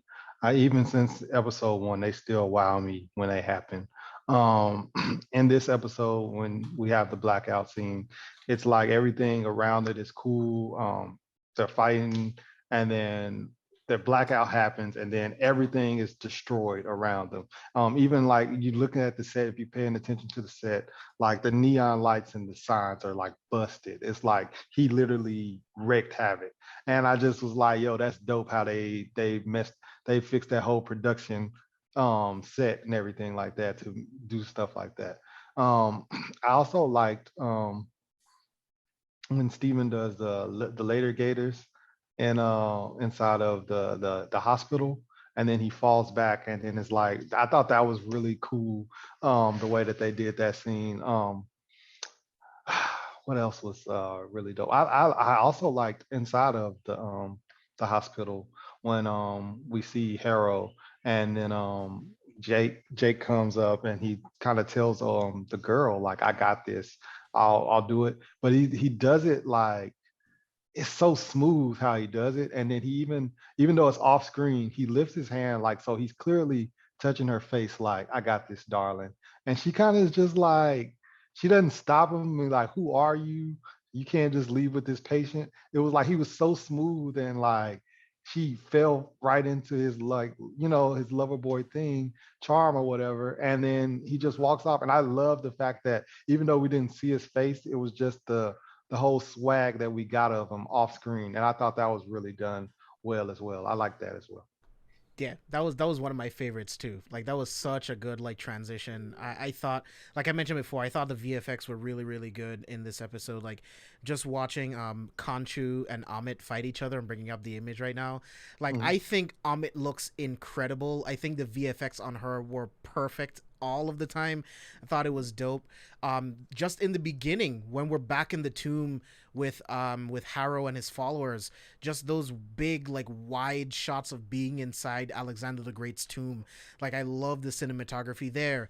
My favorite shot in the entire episode, and I couldn't find like a high res image of it, it's when Moon Knight and Harrow are running on opposite ends of the Pyramid of Giza towards each other, and they leap towards each other right in the middle of the moon. Incredible fucking shot. Like all of the shots again in this episode are incredible, especially when Mark and Steven wake up for the first time and Khonshu turns the night sky black and then he flies. Incredible. The VFX look great. Again, the cinematography, watching him fly, thought it was incredible. Question. I was having a debate with somebody. Was he flying or gliding? I felt like it was flying, but a lot of people on the web and timeline say he was gliding. What did you think of that, guys? I mean, with the distance, I personally couldn't really call it gliding, especially the way that he launches into the air and then flies forward. That's not really gliding to me, but I mean, I can definitely see where they're coming from, because the way that he's flying, it kind of looks like he's trying to catch air under his cape, right? Right. But he jumps into the air and then propels himself forward. Like, that's flying, not gliding. You know what I mean? Yeah. But I mean, that's what I think. Mohammed Diab cool. can correct me. All right, cool. I was just curious on your guys' perspective of what you guys saw. That's fine. That's all. Yeah, I mean, flying, gliding, levitating. He's in the air. He's in the air moving. Like, whatever. That's not that big of a deal for me. All right, so let's get into the plot of this episode itself. So in this episode, from where we left off last, from what we learned from the beginning of this episode, we remember that Mark got shot twice. We were in the underworld, and in the beginning of this is pretty much where we see Harrow and his followers. They find Amit's statue, and then his staff changes from, instead of the double-headed crocodile, it changes to one half crocodile, one half axe, and he gets more power now that he's closer to Amit. I thought that was really really cool. I thought the cinematography again was really really good there. We get this really cool scene where Harrow is at this like roadblock, and he activates the staff and he pretty much takes the souls of most of the guards except this one, and he says this is the face of a good man. Like I think all of those scenes are done really, really well. But the point of this is to stop Amit from taking all of the souls from not only people in Cairo, but from the entire world itself. And how do we see Mark and Steven come together to become the true Moon Knight in order to stop Amit? So I thought that was a good finale, and I think the 45 minutes works because of a season 2. There was no way that we could get full closure, but I think this was a good ending for this chapter in their story. I love of how Mark couldn't let it go, that our boy Steven was stuck in the sands of time. Like Mark was like, no, I just can't let him go. Like, you know, that's part of you. Like, you made that type of persona, and that's no matter how that you need to let go, because that was part of trauma as a child, but you know that's part of you. And he literally ran back, made a beautiful speech, because like, hey, yo, Steven, I don't know if you can hear me, but I'm gonna let my feelings out before, and I'm gonna just turn the same with you, and just letting that emotion out. It's just Oscar Isaac acted so beautiful, talking to himself and just telling Steven that you are my real superpower. That got me. Like that got me, because I understand him, like in retrospect. So to know for him to talk and speak the way he did to Steven, and then I forgot the God that let the doors open, just to know like, oh, you know, he was being nice, you know, he put part of this. So it showed that they was listening to him, they was watching him, and also to the cinematography in that shot with the VFX and everything, because, you know, people don't call that VFX because when you have computer, you know, engineer there going on, but just the shot itself was beautiful, knowing the background and knowing with that moment the score was very done well. So I just love that scene overall. Oh, don't worry, Rob. We're going to talk about that once we get into character breakdown, because Ethan Hawke he destroyed this shit. He's easily one of the best MCU villains. So yeah, on that note, let's get into the character breakdowns, and let's start off with Harrow. Okay. Since the beginning, we've seen Harrow as this like fanatic, right? This fanatic that used to be the avatar of Khonshu, who decided that true justice is Amit's way, which is not waiting for people to commit crimes and to create a utopia right now. He seems to think that that's his only way, and he's been able to bring followers into his cause, even to the point where he was able to manipulate the Egyptian gods into believing that he wasn't actually trying to set Amit free. So Ethan Hawke's acting has been incredible throughout this entire series. But Steve, starting with you, what did you think about his acting in the finale? Like especially moments like him like walking into the Pyramid of Giza, unlocking it, and then essentially killing the Egyptian gods. Well, they're avatars anyway. Well, so Harrow in this episode, like Oscar Isaac, low-key kind of played different personas, because we do get to see the Harrow, but we do get to see the Ned Flanders version of him. And then we also get to see in the final after credit scene of him, you know, as I guess as a patient inside of the asylum, because he does seem to carry himself in a different way than what he had been doing throughout the entire series. So just seeing him and showing that different range that we got to see from Oscar Isaac throughout the series, we finally got to see it from Ethan Hawke, and it was just like really, really dope to see those different personas that he took on for this series as well. I did love, I even loved the part where he was like, why am I bleeding? You know what I'm saying? Like, as his people, because we do know he's been walking on glass this entire time, but we couldn't see it. And it wasn't until Mark and Steven finally defeated him and everything like that, that they could actually see that this guy is just another guy. He's human. He's not a god. He's just someone that's not in control. And then he could see like, oh, you're bleeding, like you're human. I'll take it a level deeper. That Harrow was just a construct in their mind. Yeah. That Harrow was just a construct in their mind, and they created a place in their mind to be like, you know what, maybe I am crazy. And they're using Harrow's face to be the embodiment of that, trying to trick themselves, but then they realize in the end, no, what we do is real. We're real. Our lives are real, not this place. And then that's when, you know, he leans back and then he gets back into the real world. I thought that was so good. Sorry to interrupt. Oh, no, you're good. You're good. But like, yeah, just seeing Haro, you're seeing Ethan Hawke really take on these different personalities and different like different personas in a sense, because not necessarily personalities, but he took on these different takes of the character in different parts of the story. I thought that was really, really done well. Him as Harrow, Arthur Harrow, I guess as far as I don't know what the sorcerer, I guess, and him as that persona, I enjoyed that. Just even when we first see him, they're picking up Oscar Isaac. He kind of like grabs him. They kind of drag the body, and he's just like, all right, we got him. Now I got to do this for Amit, and it's just like his poise and everything in that position, because he didn't just celebrate the fact that, oh, we finally killed the avatar of Khonshu and, you know, start feeling himself. He was like, I still got a mission. I still got something to do. And he didn't really celebrate the fact that we got him. He was like, on to the next thing, because we got to do this for Amit. I thought that was dope, just him carrying himself into the whole persona of like, job ain't done.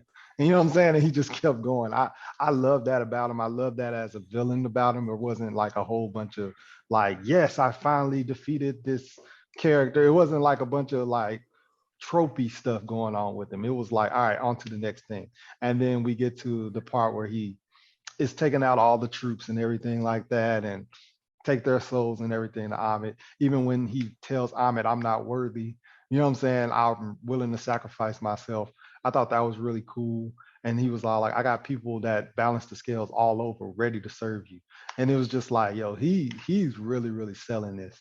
And I really, I loved Ethan Hawke in this role, man. It was pretty good. Yeah, man, the dude's conviction is true. Vash, what about you? Like, what are your thoughts on Haro in the finale and as a character in general?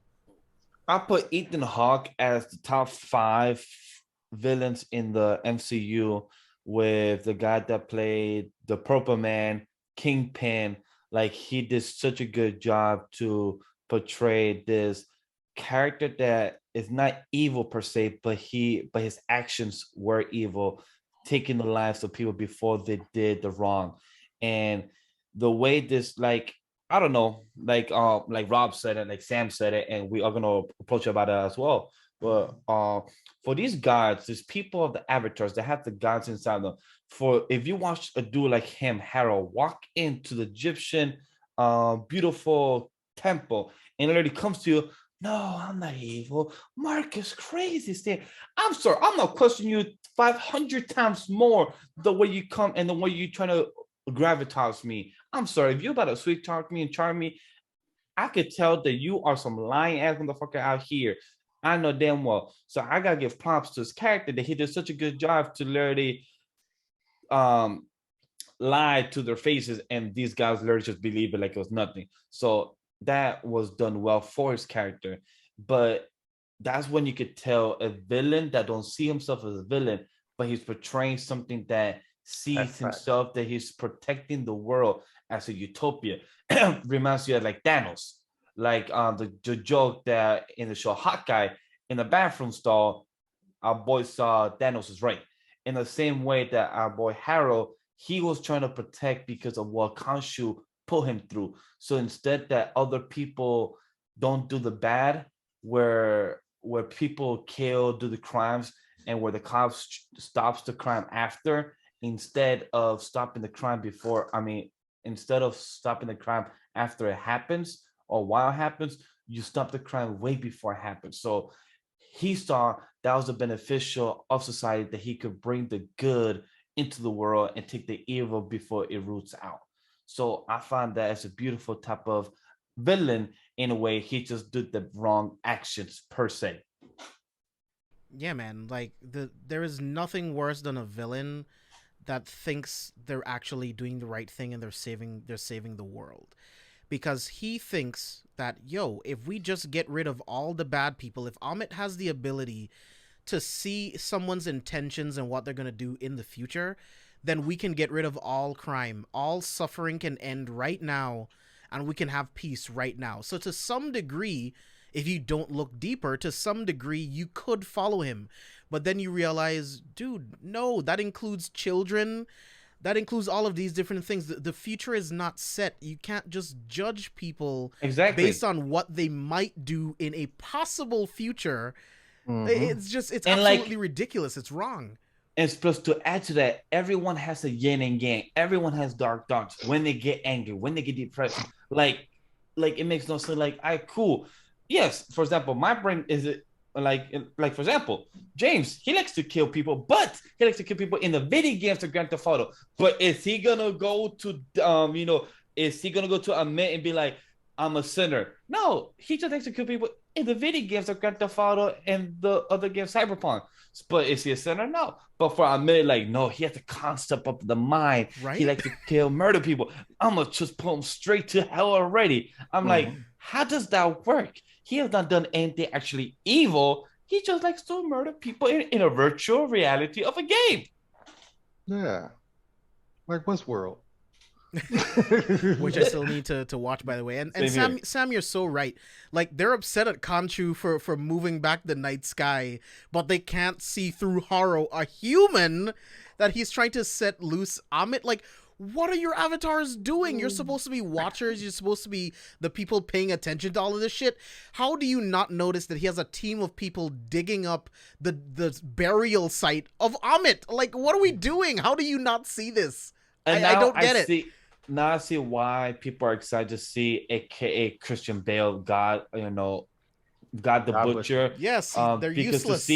Because exactly what he is, because he'd be like, yeah, are false gods, yeah, and not do nothing with what you're supposed to do. So I appreciate that very much, because it's true, because these gods are useless. They literally do like exactly what James said. They literally, while Harold was walking in, these gods literally pop up. What's going on? It must be Harold.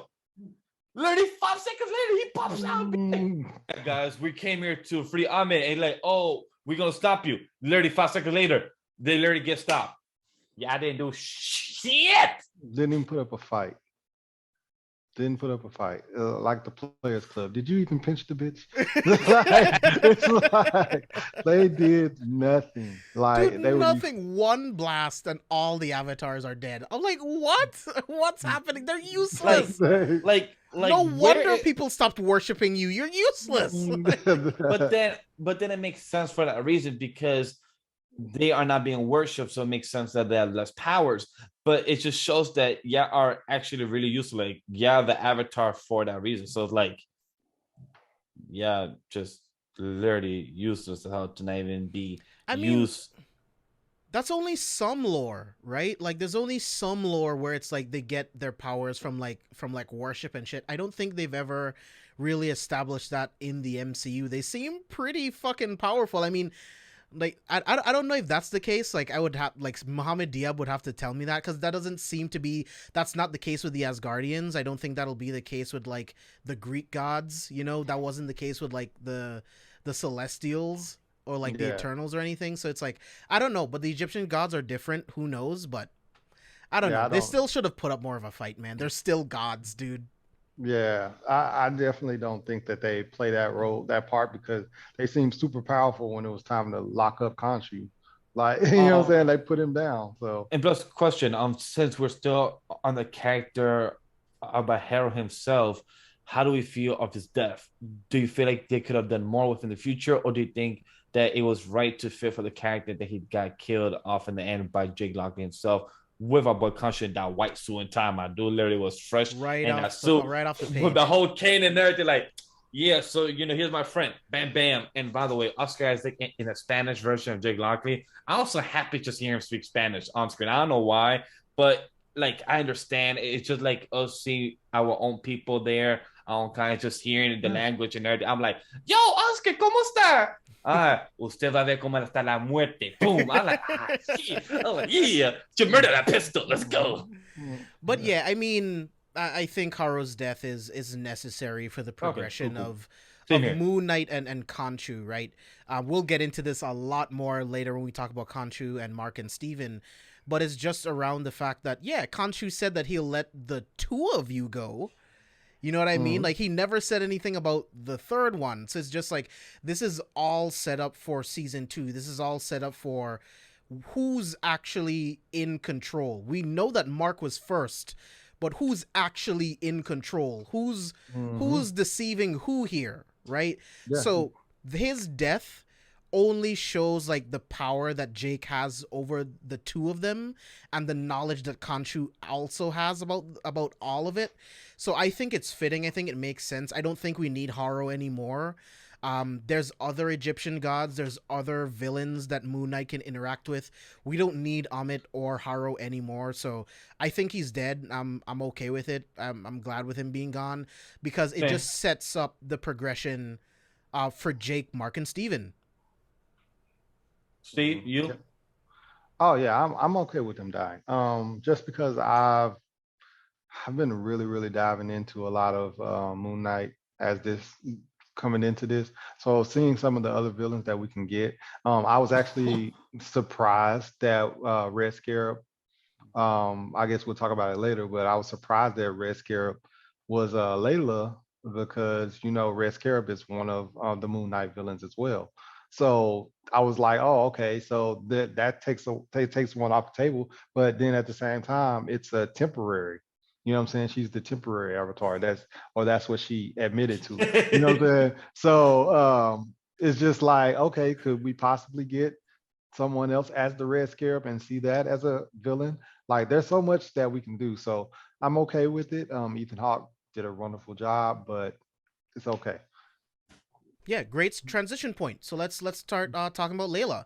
I thought she was incredible in this episode. The actress has been incredible since day one, since the first time that we saw her. Like you were mentioning, Steve, getting to see her in the Scarlet Scarab suit was incredible. I thought, like Vash brought up when we were talking about the production, the costume design, it looks incredible. When she brings out the wings for the first time, the cinematography, the framing of that shot, the way that the light reflects off of her wings, her swords, absolutely fucking incredible. And she kicks so much ass in this episode and throughout the entire series. So Vash, starting with you, what did you think of Layla in the finale? What did you think about the Scarlet Scarab costume?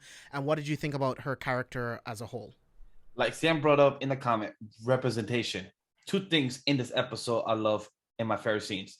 One, her argument and chemistry with Khonshu was fucking hilarious. Because our boy Khonshu, Layla, would you want to be the creature of the night that protects the people that walks through the night? She's like, no.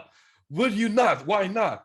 Because don't you see what you did to my fucking husband? You think I want to be that? But you can stop him by yourself. No, I could do this. No. So that chemistry between him and her, I loved it. It was dope. But that's my number 2. My number 1 is beautiful. While she was out, teamed up with Mark as Moon Knight, battling out with Harrow, but she was also protecting the civilians. And when one of the Egyptian civilians said, "Are you an Egyptian hero?" the way the actress smiled, I feel like that was such a genuine smile that she fell down to earth and say, because she's also from Egyptian in real life. So for her to say that and also say, yes, I am an Egyptian hero, made me feel like that she might actually want to keep this type of temporary contract more down the line, because it made her feel like that's more of a representation. Moon Knight is a representation from Egyptian, and her also to represent the Egyptian culture and also the Egyptian goddess as well. And this technically might be more of a healthier relationship that's not toxic like Khonshu and Mark and Steven and Jake Lockley, where this would be maybe a better suitable relationship with her and the Hippo goddess. So I gotta shout that out. That scene, the way this girl just acts, "Are you Egyptian god?" Like, it's just such a genuine thing. Like, for example, who knows, like in a Sony film, our boy Bad Bunny is gonna be like, "I'm in muerte," just be, just random dude, be like, "Yeah, I'm the Spanish hero from Mexico." Just gotta be optimistic, right, James? I'm not gonna lie. The first time I saw the scene, I thought it was a little cringy, much like in Falcon and Winter Soldier, where this guy, this guy is like, he has his camera out. He's like, "No, he's Captain America. It was a little too on the nose for me. It's just like, are you? It was very an on the nose, Egyptian but it was hero? cute though. But it's just like it's cute. It fits. It's representation. She's a kid. She's seeing someone like, oh my god, like I would be freaking out. It's like. And again, representation, right? She's seen and heard of a bunch of different heroes. What Egyptian heroes has she ever seen? What Egyptian heroes has she ever heard of?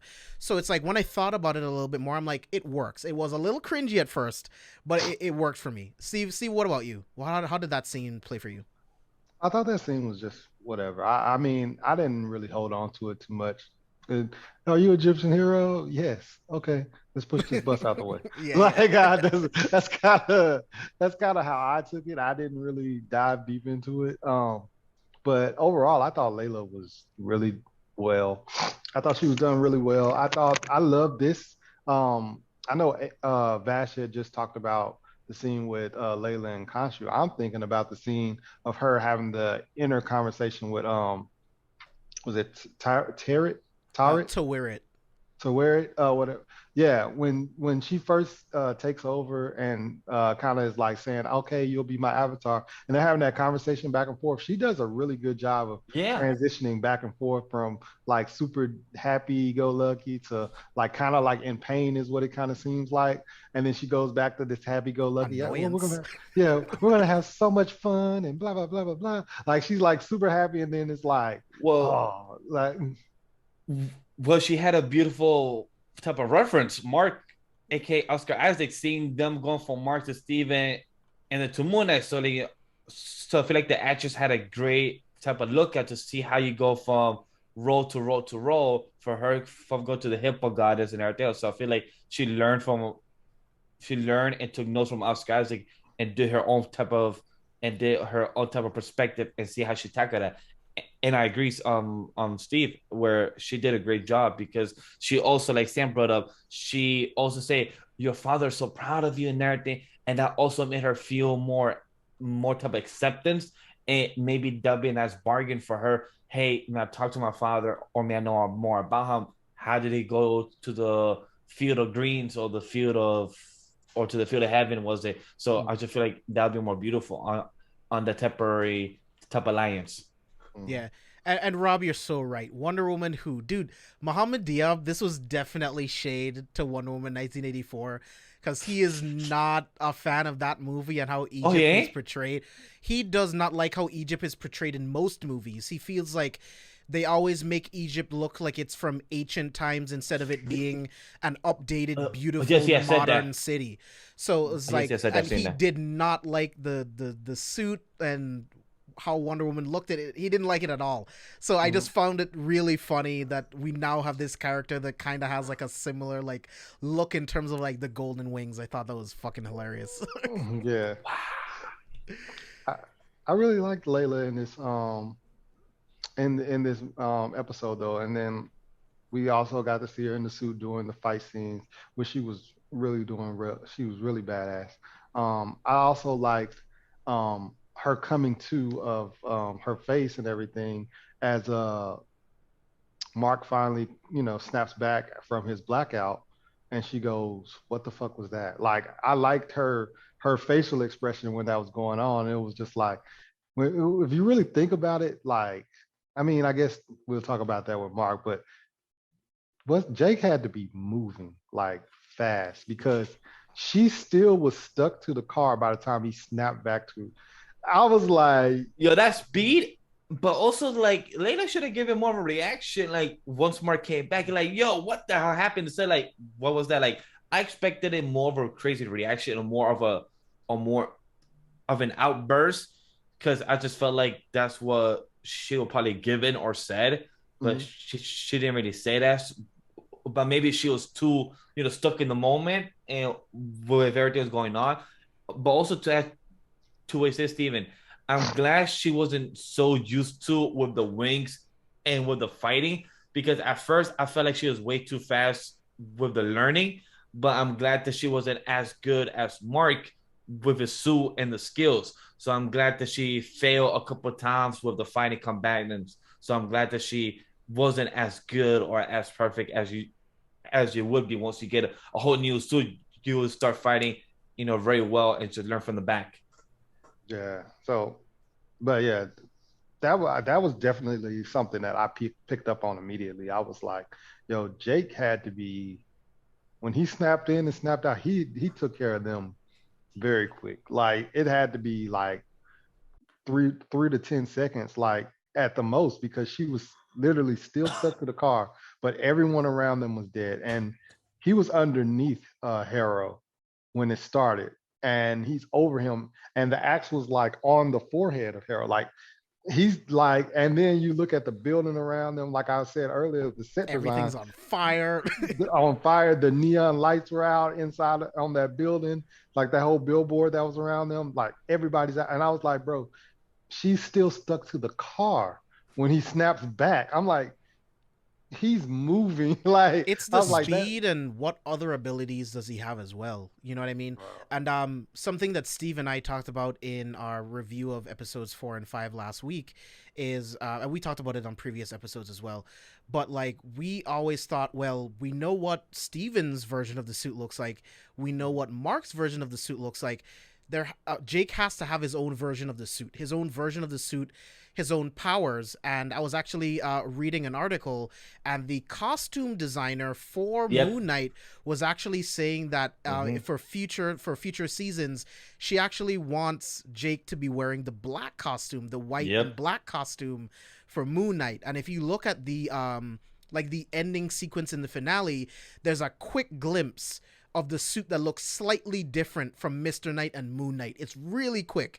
Like go back and look at it and pause it real quick. It goes by really quick. But yeah, the costume designer said that they want to use the black suit for Jake. So that's going to be really, really cool. Now, my thing is, did Layla see a different suit? Did Jake use the regular Moon Knight suit to like throw her off, to like not make his appearance known, even though they do know that there's a third altar? There's a lot of questions, man. There's a lot of questions. Yeah, man.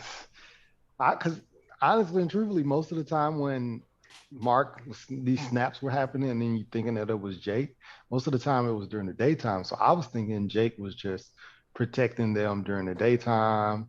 And then this scene happens at nighttime. So I'm like, okay, that throws that entire theory out of the way. You know what I'm saying? So like he can take over whenever. So I'm really excited to see that. So they, like you said, they have to give us a second season. They have to. Yeah, I mean, especially with the end credit scene literally being Jake. Like we know that Jake.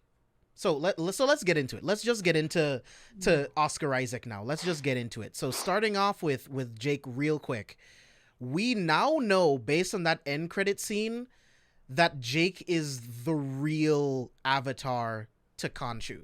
Like we know that Mark made the deal, or we're led to believe that Mark made the deal, but Jake is the true avatar of Khonshu, and Mark uses it sometimes, and so does Steven. So I thought that was something really, really interesting to learn, because I mean, what does Khonshu want? He wants the wrath of evildoers, and Jake does not have a problem pulling that trigger or stabbing someone. Again, something that Steve and I spoke about in the last episode of Villains, where we talked about the fact that Mark created Steven so that he can create a life where he had a good life, he had a loving mother, everything was perfect, everything was fine. And then we also talked about the fact that we think Jake manifested himself in order to take those beatings from Mark and Steven, and to also do the hard mercenary shit that Mark couldn't bring himself to do.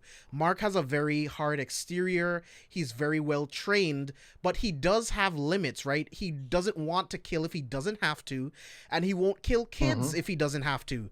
Jake doesn't have that problem. Jake will fucking kill anyone.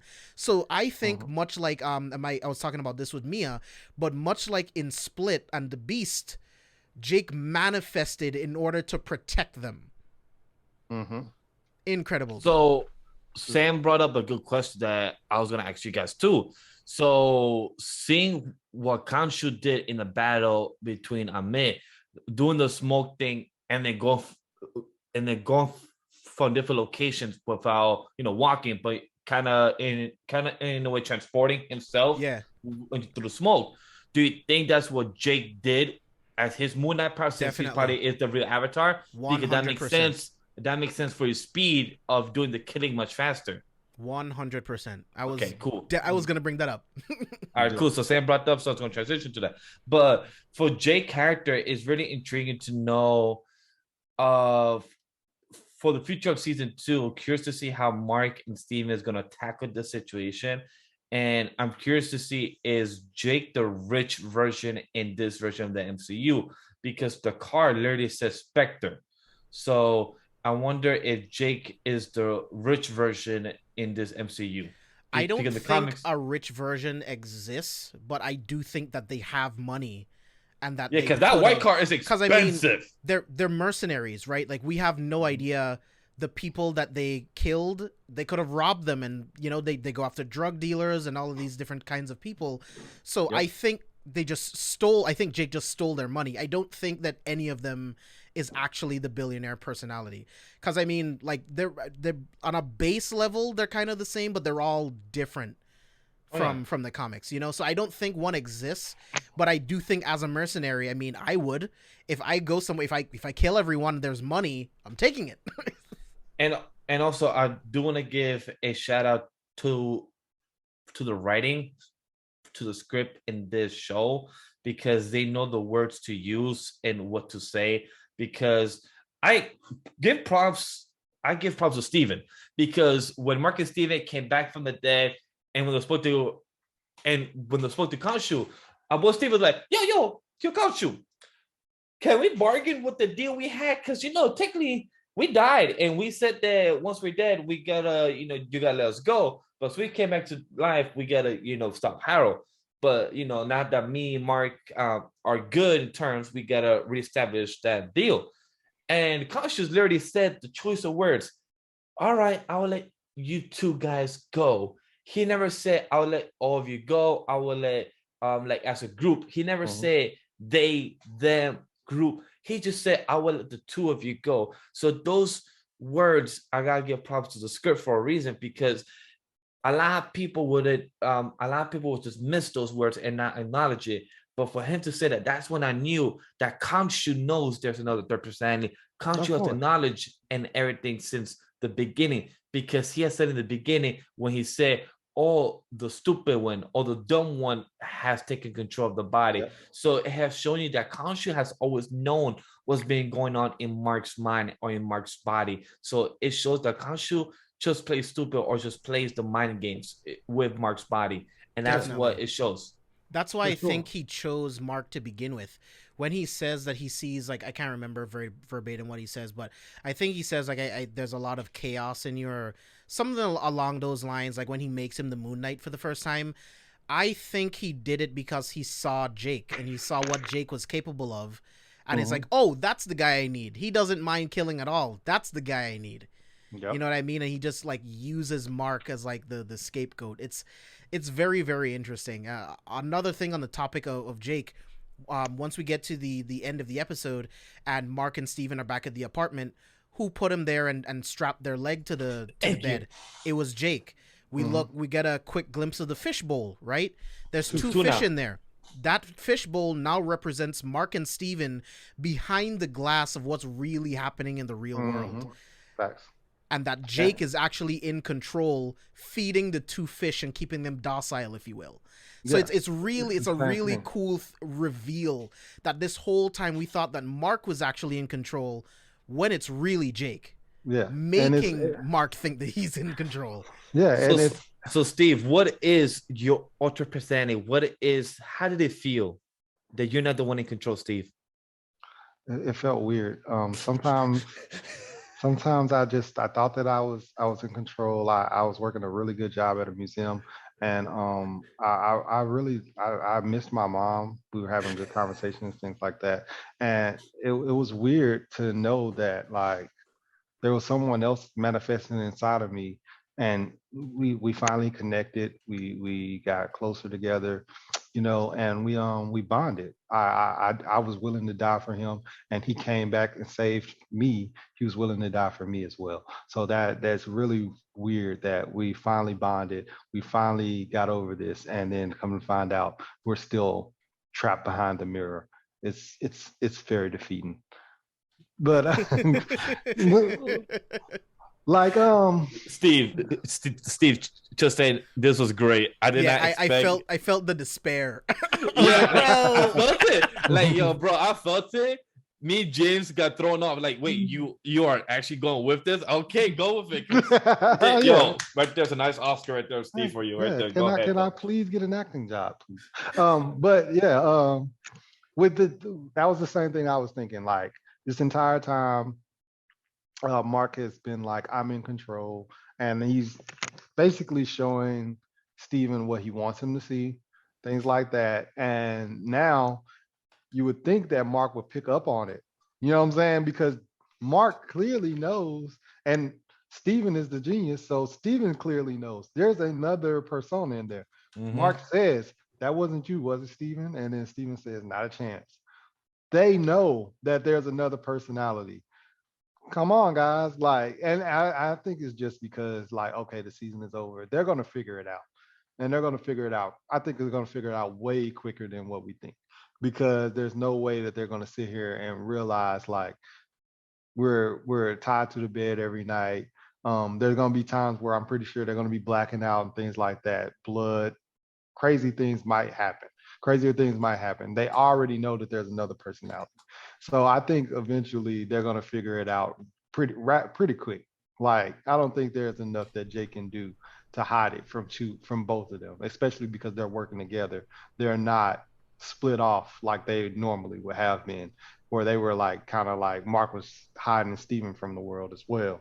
Right. Now they're actually, working together as a team, probably communicating inside the head, things like that. There's no way that they're going to be able to keep this, on for too long, but it doesn't matter because Khonshu let them go. You know what I'm saying? That's how he's going to play it. Like I did what you said. I let y'all go. So let's transition into that. Let's transition into Mark and Steven, because I feel like at this point they go hand in hand, right? Like they're now like one being. Yeah, nice coin. When we see them in the field of reeds, Mark is only holding one heart. When he goes back for Steven, he only has one heart. Vash already alluded to this when we talked about it earlier, but it's such a great scene, like just watching like Mark literally leave the field of reeds to go back for Steven and just talking to him, telling him how much he needs him, telling him how much like you are my real superpower. Mm-hmm. And then they both freeze, and as Osiris opens up the doors and the light hits the heart, and then it warms up, and then that releases Mark and Steven, and they embrace, and then they head towards the light. Like, I thought that was beautiful. It was great watching them work together, like watching them switch back and forth. One of my favorite moments is from the third act, where Mr. Knight gets to kick so much fucking ass, and it's because he's finally accepted who he is. He's finally accepted like that he has the exact same abilities as Mark, and I love the transitions of them going back and forth with with Steven choosing more like non-lethal methods, where Mark isn't. Notice that Mark isn't too bothered about killing. So I love the jumping back and forth between the two characters as Khonshu and Amit are fighting, but we'll get there as well. But so Vash, I'll toss it to you first. Like, what do you think about Mark and Steven finally coming together as one?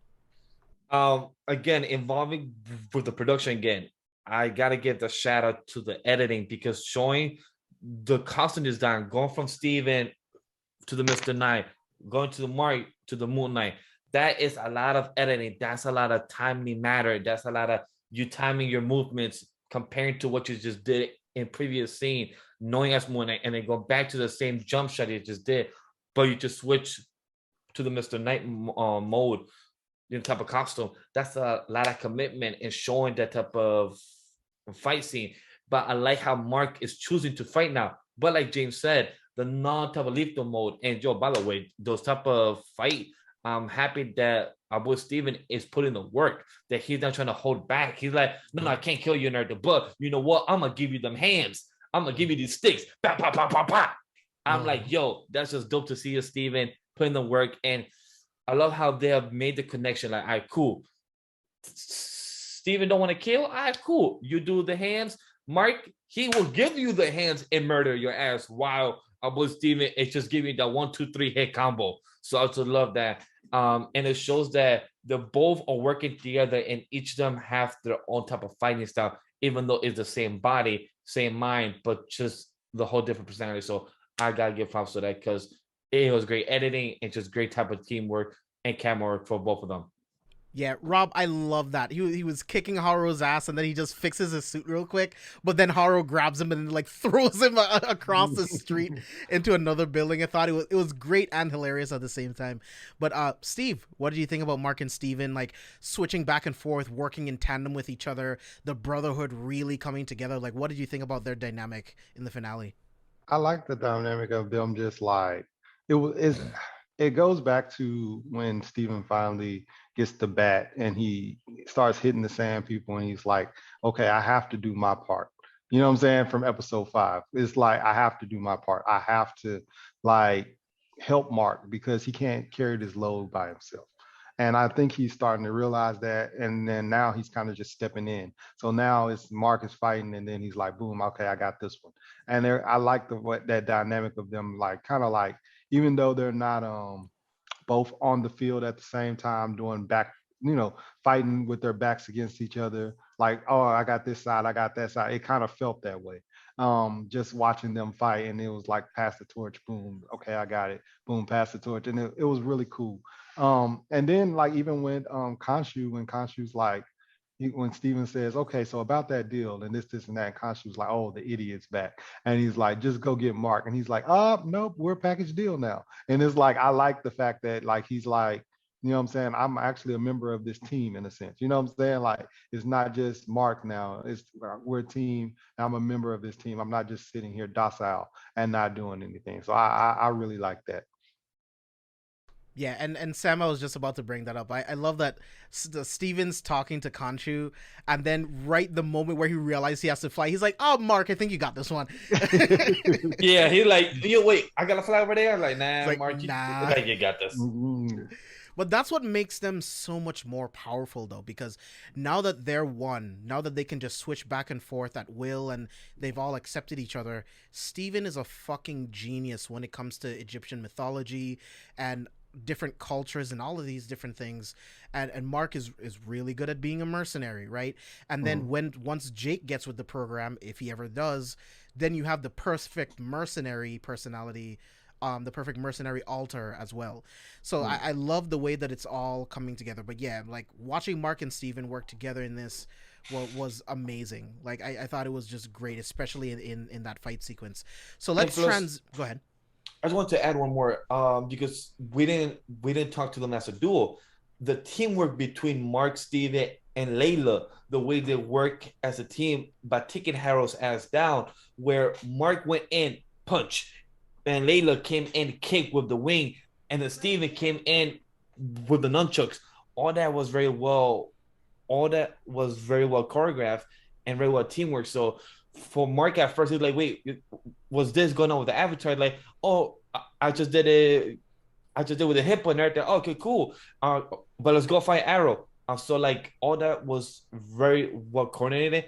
I'm happy Marcus Steve was like, no, you can't do this. You can't fight. I'm glad that it happened. So it's nice to see that both of them had a good team up and teamwork. Hopefully we could see both of them again, team up in the future once we find out more with what happened with Jake and everything else. Yeah, it was great watching them fight side by side together, like a husband and wife and wife and boyfriend fighting side by side in this fight against Harrow. And it just shows you like the more souls that Amit possesses, the more stronger that Harrow becomes. And it honestly takes the two of them in order to put him down. And even then it was a little too much, and Jake had to come out in order to actually put down Harrow. So I thought that was interesting as well. So from what it seems like that Jake only comes out when they're close to being dead, but then it makes me wonder, why does Jake come out even though he knows, or maybe he doesn't know, or maybe he hasn't been told by Khonshu that technically they could get resurrected, like technically they could heal.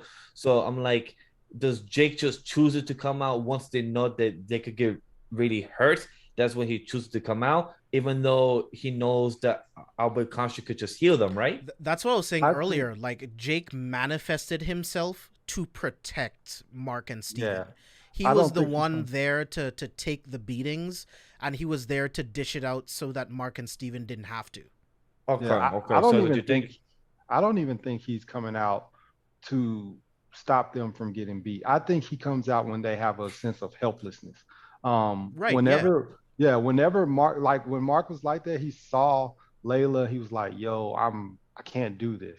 And he's almost feeling defeated, and then boom, Jake steps in. And it's the same way in was it episode 1? um when Steven is like they're taking the dolls and everything away from him, and like they're keeping it away from him, and then all of a sudden it's like boom, and then everybody around him is dead and he still got the scarab in his hand. I think that was Jake. I don't think that Oh. was Mark right there. It definitely wasn't Mark. That was Jake 100%. And it was another situation where he was like completely at a point where he was like, I feel helpless and I can't do anything. And then he was like, okay, I got this one. And then he steps in. Whereas like when Mark, I think Mark steps in in a situation where like, oh yeah, it's a dangerous situation, but look, I got this. Like in the bathroom, the thing is about the jackal's about to come in, but he's not at the point where he's feeling completely helpless, where he can't do anything. And That's the thing. I wanted to ask you guys, because there's a part of me that even though Mark and Steven were talking to each other, there's a part of me that think it was actually Jake that took over. We saw Mark, but I think it was Jake. It just seemed like too rage filled.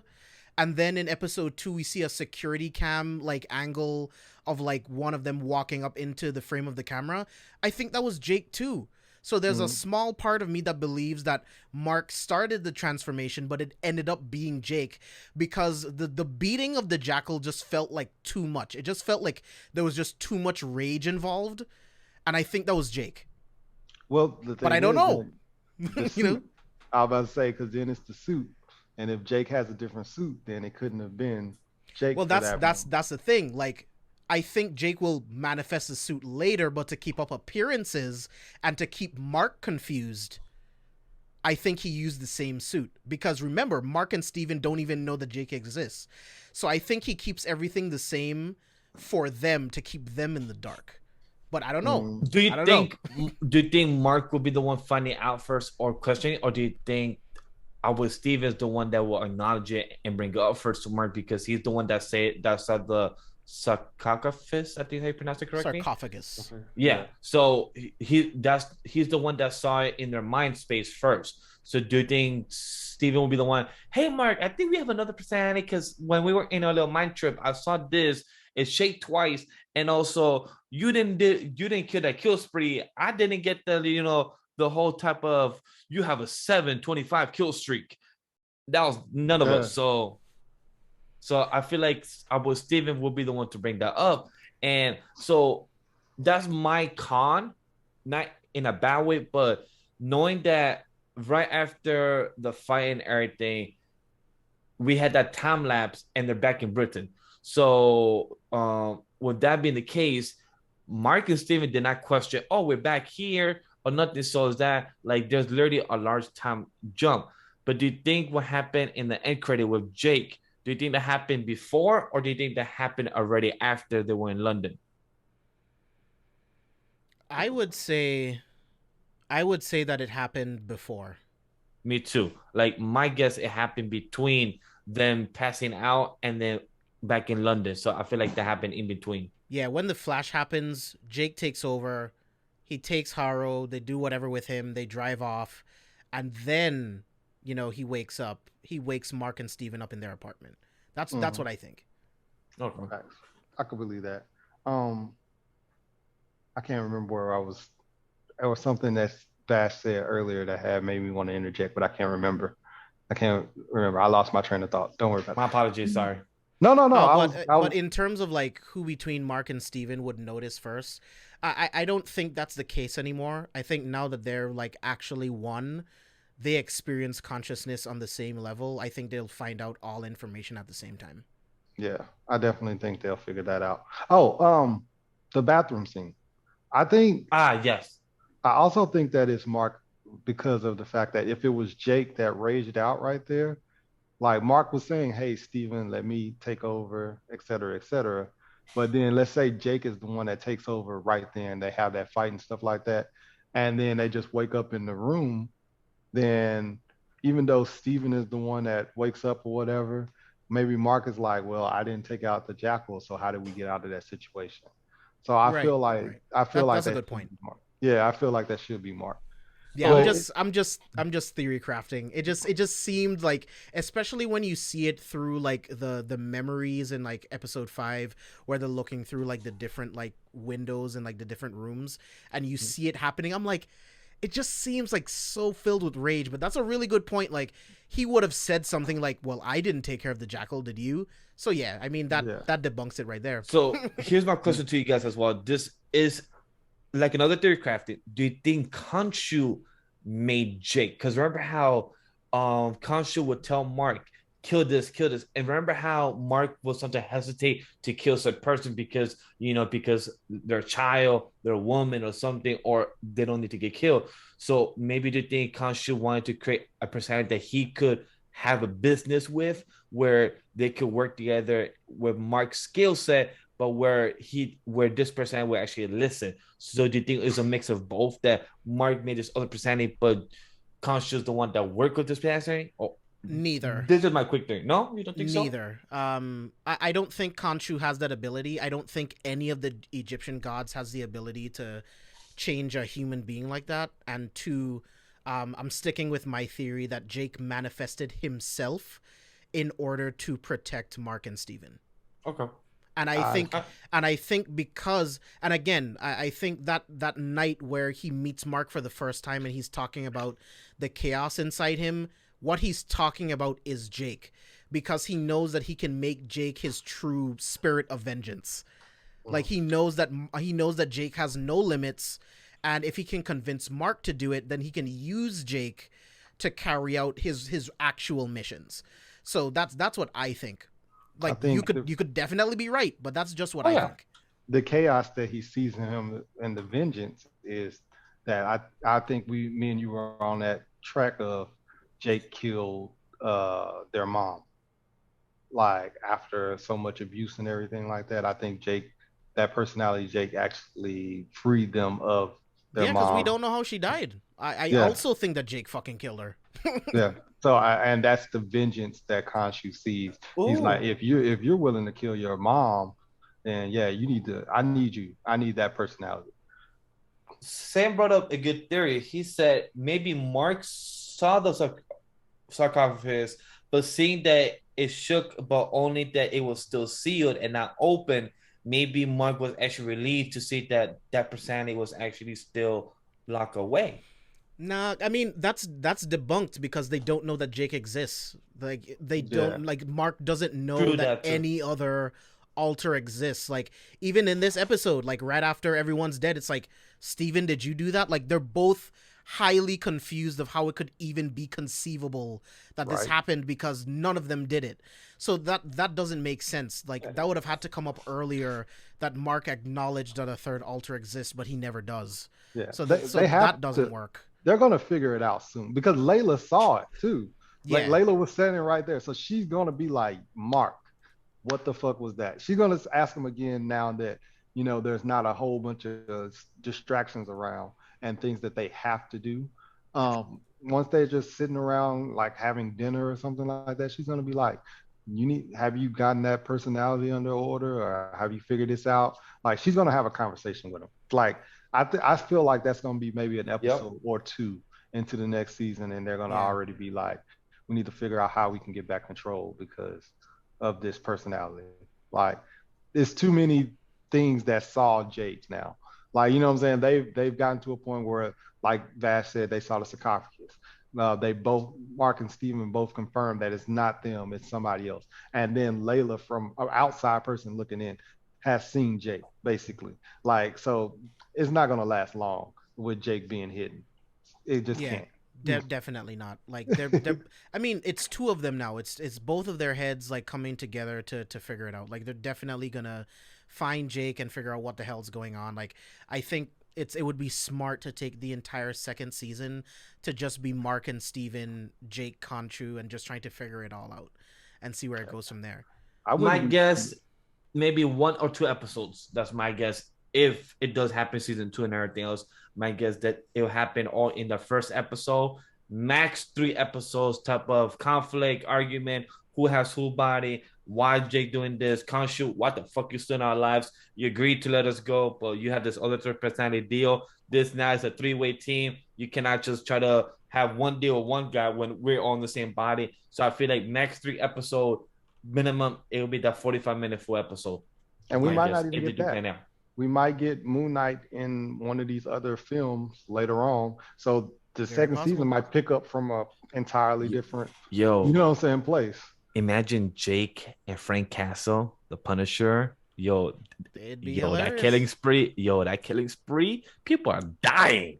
Bro, I'm really wishing that we could get a what if like me and you talked about, Vash.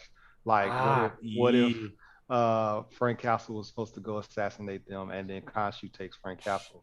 Disney, Kevin Feige, please do that in season 2. Frank Castle be the what if for Moon Knight and Khonshu. Khonshu be like, this is my guy. This right here, he's a killer. I like him. He stay with me.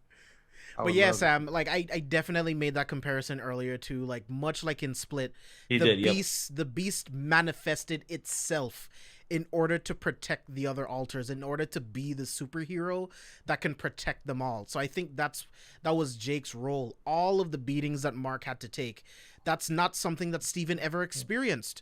And you can tell that Mark was trying to block it all out in his head. So someone had to deal with it. That person was Jake. And Khonshu saw that, took full advantage of it. He knew that Jake would never say no. Jake is the vengeful spirit that protects them.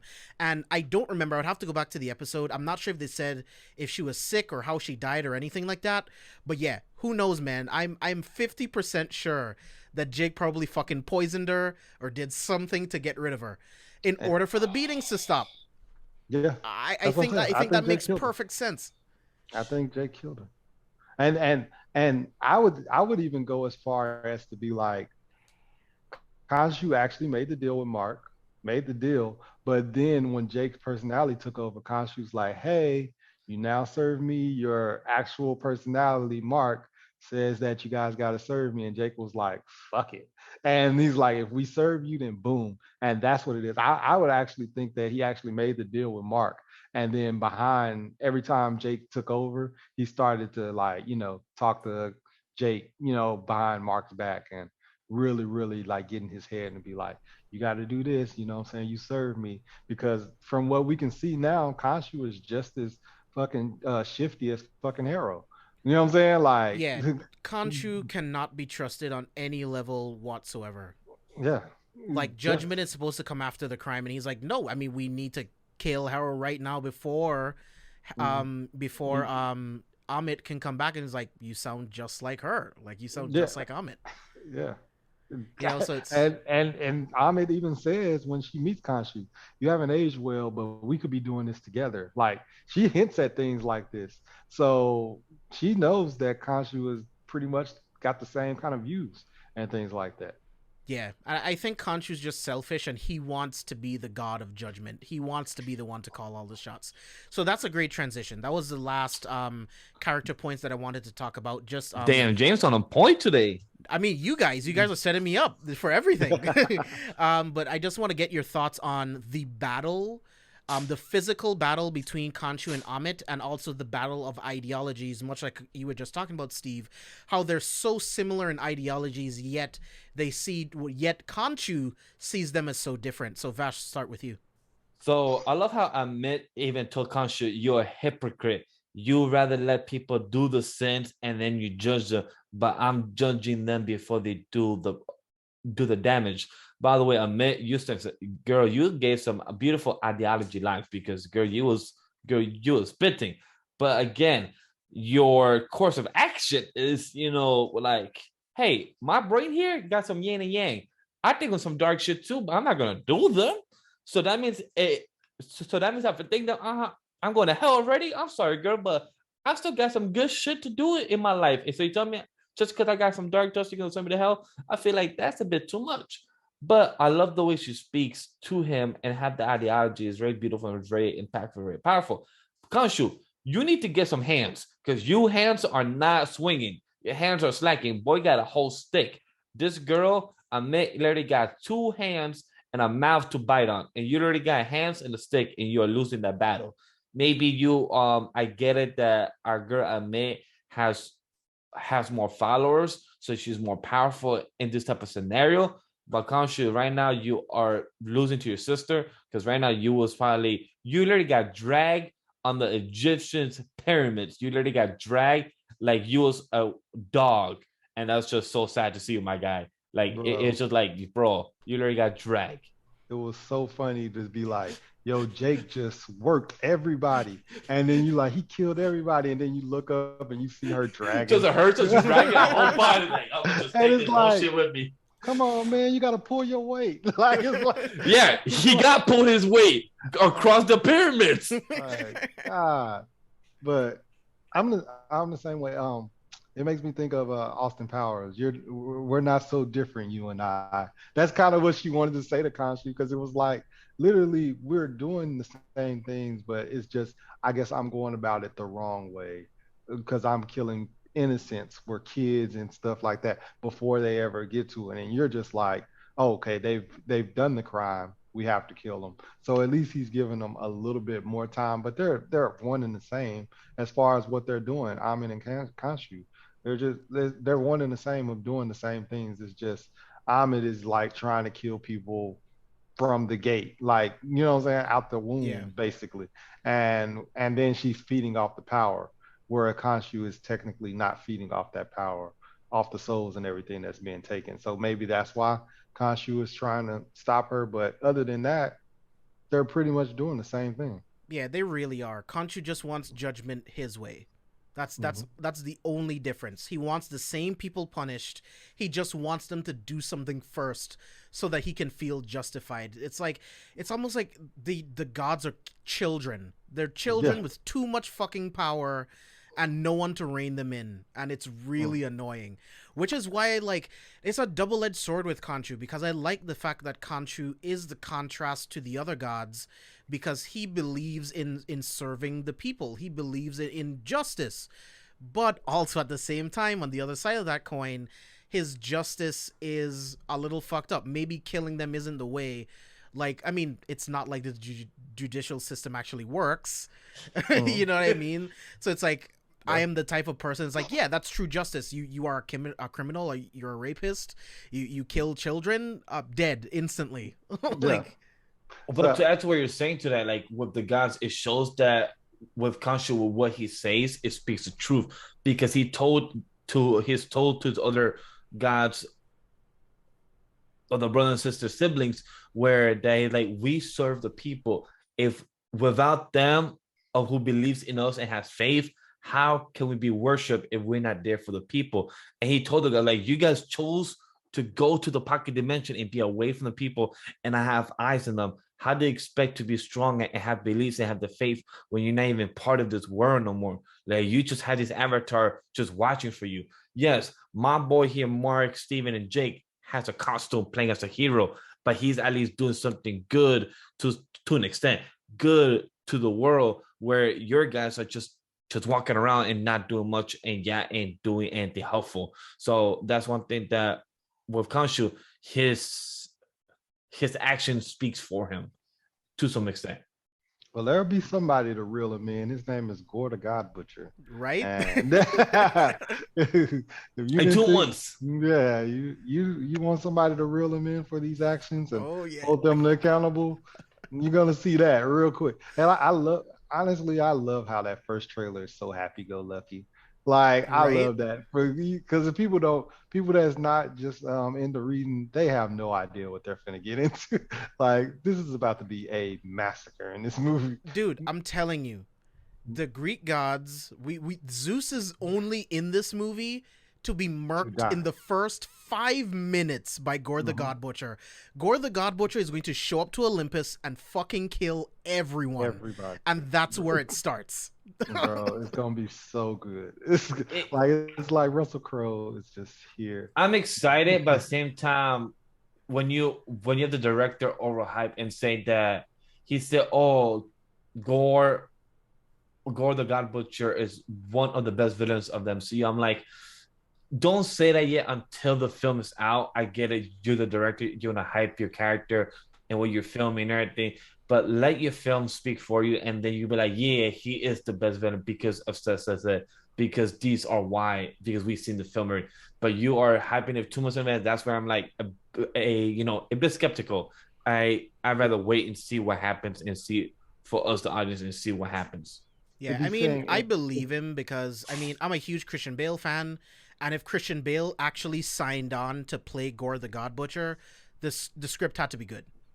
It had to be Agreed. good for him to want the to do it. dialogue. So one of them, it is very possible because it's not like all of the MCU villains have been incredible. We've had like 5, 6, 7 of them that are incredible, but majority of them are not. Let's be honest. You know what I mean? Mhm. So I mean, it really wouldn't be a tall order for Gore to actually be one of the best villains that we've ever had. You Yeah, know? I think we're about to get the best villains from here on. Like from now, from what it looked like with what we saw in Doctor Strange, what we Yeah. saw in Spider-Man, Kang. um, yeah, Kane Conqueror.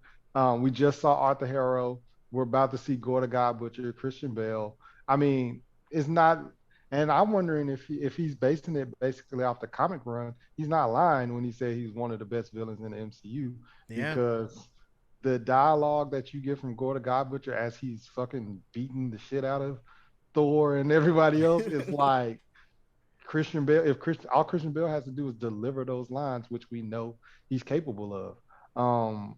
So, and then we're gonna go into the next, phase of whatever villains that we might get, which I think we're getting Namor and Black Panther. So it's like the villains from here on out are only going to get better. Yeah. So, Definitely. Yeah. The villains are only gonna get way better from here, and we are on the road to Doctor Doom, and I can't fucking wait, bro. Like Doom is my favorite villain of all time. In the Marvel universe anyway, and I just can't wait for them to bring him on the big screen. It's gonna be who are we everything. going to get to play I Doctor? have thoughts, but I'd I rather don't, not I don't speak. know, man. I have We've done thoughts. fan castings before, but I don't know. I think it'd be fun to like make an actual list and go through it on like a future episode. But Steve, I'd like to start with you. Let me get your final thoughts on the Moon Knight finale. Uh, Moon Knight finale would be only reason that I wouldn't have it as a 9 out of 10 is because episode 5 was just really, really that good. So it's still I would say it's an 8 out of 10 because the episode right before it was just too fucking good to give it a 9 out of 10. But this was a really, really good finale. I enjoyed everything. The 45 minutes that we were worried about, they didn't waste too much time with it. I did kind of like feel like, I know how to stop Ahmed, and then they go straight to it, and they get straight to it. They do their chant, and then Ahmed is locked up. I felt like that was a little rush. Like I feel like maybe if we had a full hour, we could have got some more like clarification with that. But other than that, overall, this episode was really, really good. Vash, final thoughts?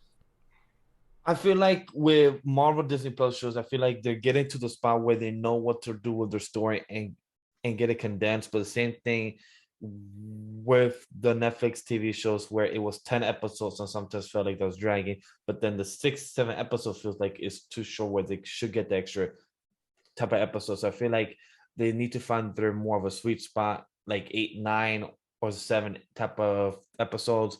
But overall, these 6 episodes were great. The reason I feel like Moon Knight should have done 8, for those that don't know, there's 8 type of cycles for the moon. I feel like that would have been very symbolic if you had 8 episodes to represent the moon. That would have been, very fitting for the show Moon Knight, for the character of Khonshu. And you have the 8 cycles, crescent moon, half moon, and so on. So I feel like it would have fit very well.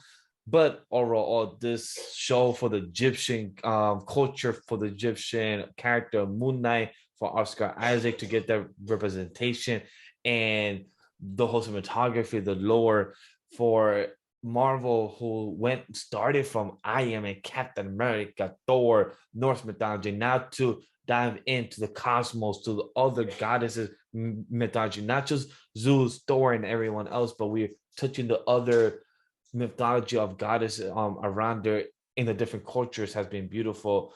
The new character that they dove into with Layla, it was a new character that I felt like they did great with the writing, and plus the love interest. It didn't feel forced.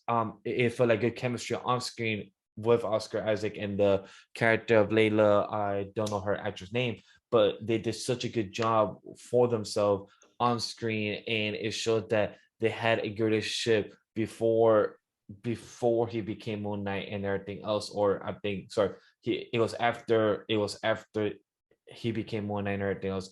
But with the show, I give it a 9 out of 10 as well. It's very solid. Like I said, episode 5 is one of the best written and directed episodes. This show also had a beautiful type of relation for you to understand with trauma, with you to understand yourself and know that about your past, about you letting things go. Not everyone's life is perfect, just like what Disney Plus has done with its new shows of Loki, WandaVision, Captain America, Future Soldier. I feel like their new transition from phase 1 to now phase 4 and phase 5 and so on. There's more. Each of these shows in each of these episodes has become more of a message per episode, per movie. That's not just about who's the villain, who's the hero, but it's more is that this is the hero, but they're also human. Like they may be a god, but they're also human and have these type of emotions. How can we relate to them? How can we be very similar to their actions, even though we're not a god like them? But that's why we always have love to the character of Spider-Man, because he's a teenager, and that's how we could compare to ourselves, like Oscar Isaac in this show. Yeah, for me, I gotta give Moon Knight a 4 out of 5. I think this show is absolutely incredible. Definitely has some of the best cinematography of any of the Disney Plus shows. Much like WandaVision, much like Loki, this is a deep character story, and just diving into what makes these people tick.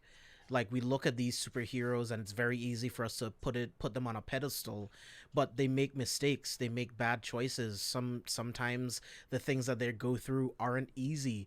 Like Sam just mentioned in the chat, like watching them go through PTSD, right? All Yeah, of the self-love. different, Yep. self-love, dealing with past traumas and how to heal from them. And there's just so many things to love about this show. And you guys know me, I love deep character stories. I will take a deep dive character story over an action-packed movie or an action-packed like TV series any day. I love like taking a character, breaking them down to zero, and figure out what makes them tick. And I feel like we got a bunch of that with Moon Knight, like especially again with episode 5, like Vash just said, in that episode being one of the best episodes written in Marvel in DC Plus shows. Like, they just did an incredible job, just like literally taking us to Mark's childhood, where the trauma started, his relationship with his mother, the creation of Steven for him to deal with that, the creation of Jake, this for lack of a better term, this mind palace that he sees in the underworld. That's an insane asylum. Like, he is constantly battling within himself of who he is, and I'm so glad that him and Steven has finally find common ground, because he's not alone anymore. He has someone else that's always with him. That personality that he created to escape is now a best friend of his, and they can now move forward. I love the introduction of the Egyptian gods, no matter how fucking stupid they are. It was great to get more gods, because we got the Norse gods, we saw the Celestials, the Eternals, but now we're moving into the Egyptian gods and talking about the different planes of existence, the different planes of the afterlife. There's just so much that Moon Knight does, and it places it like right at number 3. Like Loki, WandaVision, Moon Knight. It's just fucking incredible. I would like to add, while you were saying that about the internals and everything else, it makes me more excited to see what they have plans for Blade, for how can we see his character and how can we compare, like, yes, for what happened to Morbius, okay, whatever, with Sony and everything, but to know what the MCU Kevin Feige has planned for the Blade character, for just to know the human emotions, the human problems that we're gonna see, and Blade just to see of the Dark Knight, like what is planned that Kevin Feige has planned in Phase 4, Phase 5, and so on. It just gets me excited to know if you executed Moon Knight as good as this, and what you have plans for Blade. It just gets me excited as a fan. Same, man. Like, I love these Disney Plus shows. They've only gotten better and better. We still have Secret Invasion. We still have Miss Marvel. We still have She-Hulk. Like, we are in for such a fucking ride. And Kevin Feige was doing an interview. He was doing press, and he talked about the fact that they already have everything set up until 2032. The plan has been laid out. Movies, TV shows, all the way until 2032. It's all mapped out. And the guy hasn't missed. They have Marvel Studios there's some missteps, but to say that they've completely missed, I can't personally say that. There are some films that I don't like. There are some choices that were made in some movies and TV shows that I don't care about. Yeah, and I don't even hate that movie anymore. I just think it's a misstep. Thor: The Dark World, it's just a misstep. Guardians 2, misstep. But these are still movies that push the MCU forward, and it's not like they did anything the same ever again. They learned, they adapted, they changed, they grew, and now the MCU is a whole different thing, and I fucking love it. But we're gonna wrap it up here, guys. Thank you so much for joining us for the Moon Knight finale review. I'm probably gonna put up a solo spoilers review of Multiverse of Madness on Monday, since I won't be on Friday's Villains, and then Vash is gonna take it over, and Vash and whoever else is gonna be on the team, they're gonna do a full breakdown of the movie. I'll be in chat at some point, but I just won't be able to be on the show because I'll be in Seattle with Mia. But it's going to be a great time. I have faith in Vash. He's going to do an incredible job on that episode. But again, thank you all so much for joining us. I know we had some technical issues at the beginning of the show, but thank you all for transitioning over to Twitch and, getting the followers up and staying with us for the whole time as we did the review. So Steve, tell the people where they can find you online. Yep. You can follow me at ScubaSteve1428 on all social media. You follow the Blerd Mind Pod, which is our Inside the Mind of a Blerd Twitter and Instagram. Have a Linktree in there. There's 9 of us, so forth and so forth. You guys know how Linktree works. But yeah, man, this was a really good episode. I was happy to be a part of it, man. Happy to be a part. Always happy to have you, man. Vash, what about you? You can follow me everywhere at Legendary Vash. Some big things will be happening for anime lately. From here on forward, this Wednesday, the Anime League podcast has been moved to Wednesday at 9 p.m. EST. Our full team has been set for Wednesday's show and Shona Ronan show. You will be seeing a full team happening from here on then. And your boy here is going to be hosting the Friday show of C4SVillains. Your pancakes and cheese bowl will be there, and we'll be talking about the Multiverse of Madness, full spoilers, where I could do all that shade out there and discussing this madness of a film that did not feel like a very multiverse film, but that will be a different conversation once that Friday happens, because I got my thoughts and I can't wait to find out what my team and everyone else thinks. I will look for guests. If you guys want to see a guest on the show for this Friday, for those that are watching, commenting, let me know. I could reach out and see what guests and what people I could reach out to. Yeah, make sure you guys stay tuned for that. We're going to have updates on the social media. I'm going to try to have everything ready so that all Vash has to do is host. I'm going to try to make sure everything is done on my side. But you guys can follow me all of our social media at JB Exclusive. If you want to find out my first thoughts on movies, you'll find it on Twitter first. You can also follow me on Instagram as well, also at JB Exclusive. But if you want to find every single thing that we do, go to carefulforspoilers.com. You'll find links to all of the podcasts on the C4S Podcast Network. You've Got to See This is putting out new episodes every single week. Like I mentioned at the beginning, Recast Cast episode 2 is up right now, where they recast the entire X-Men 2000s cast. It was a great episode, so much fun to listen to. They're going to be doing Fantastic Four in the future. They're going to be doing Lord of the Rings. They're going to be all kinds of crazy shit on You've Got to See This, so make sure you pay attention to that. If you want to check out the Patreon, the merch store, links to all the social media, it is all on the website. So again, thank you all so much for being here for the past 2.5 hours. You have no idea how much it means to me that we started this with WandaVision. Vash and I started this with WandaVision over a year ago, and now we're 61 episodes in with two incredible co-hosts in Steve and Abe. So it's an honor to have you guys with us. Are you happy? Are you happy that we did not start with Wonder Woman 1984? I am very happy we didn't start with Wonder Woman 1984. Anyways, but on that note, guys, thank you all so much for watching, and we will see you guys on the next one.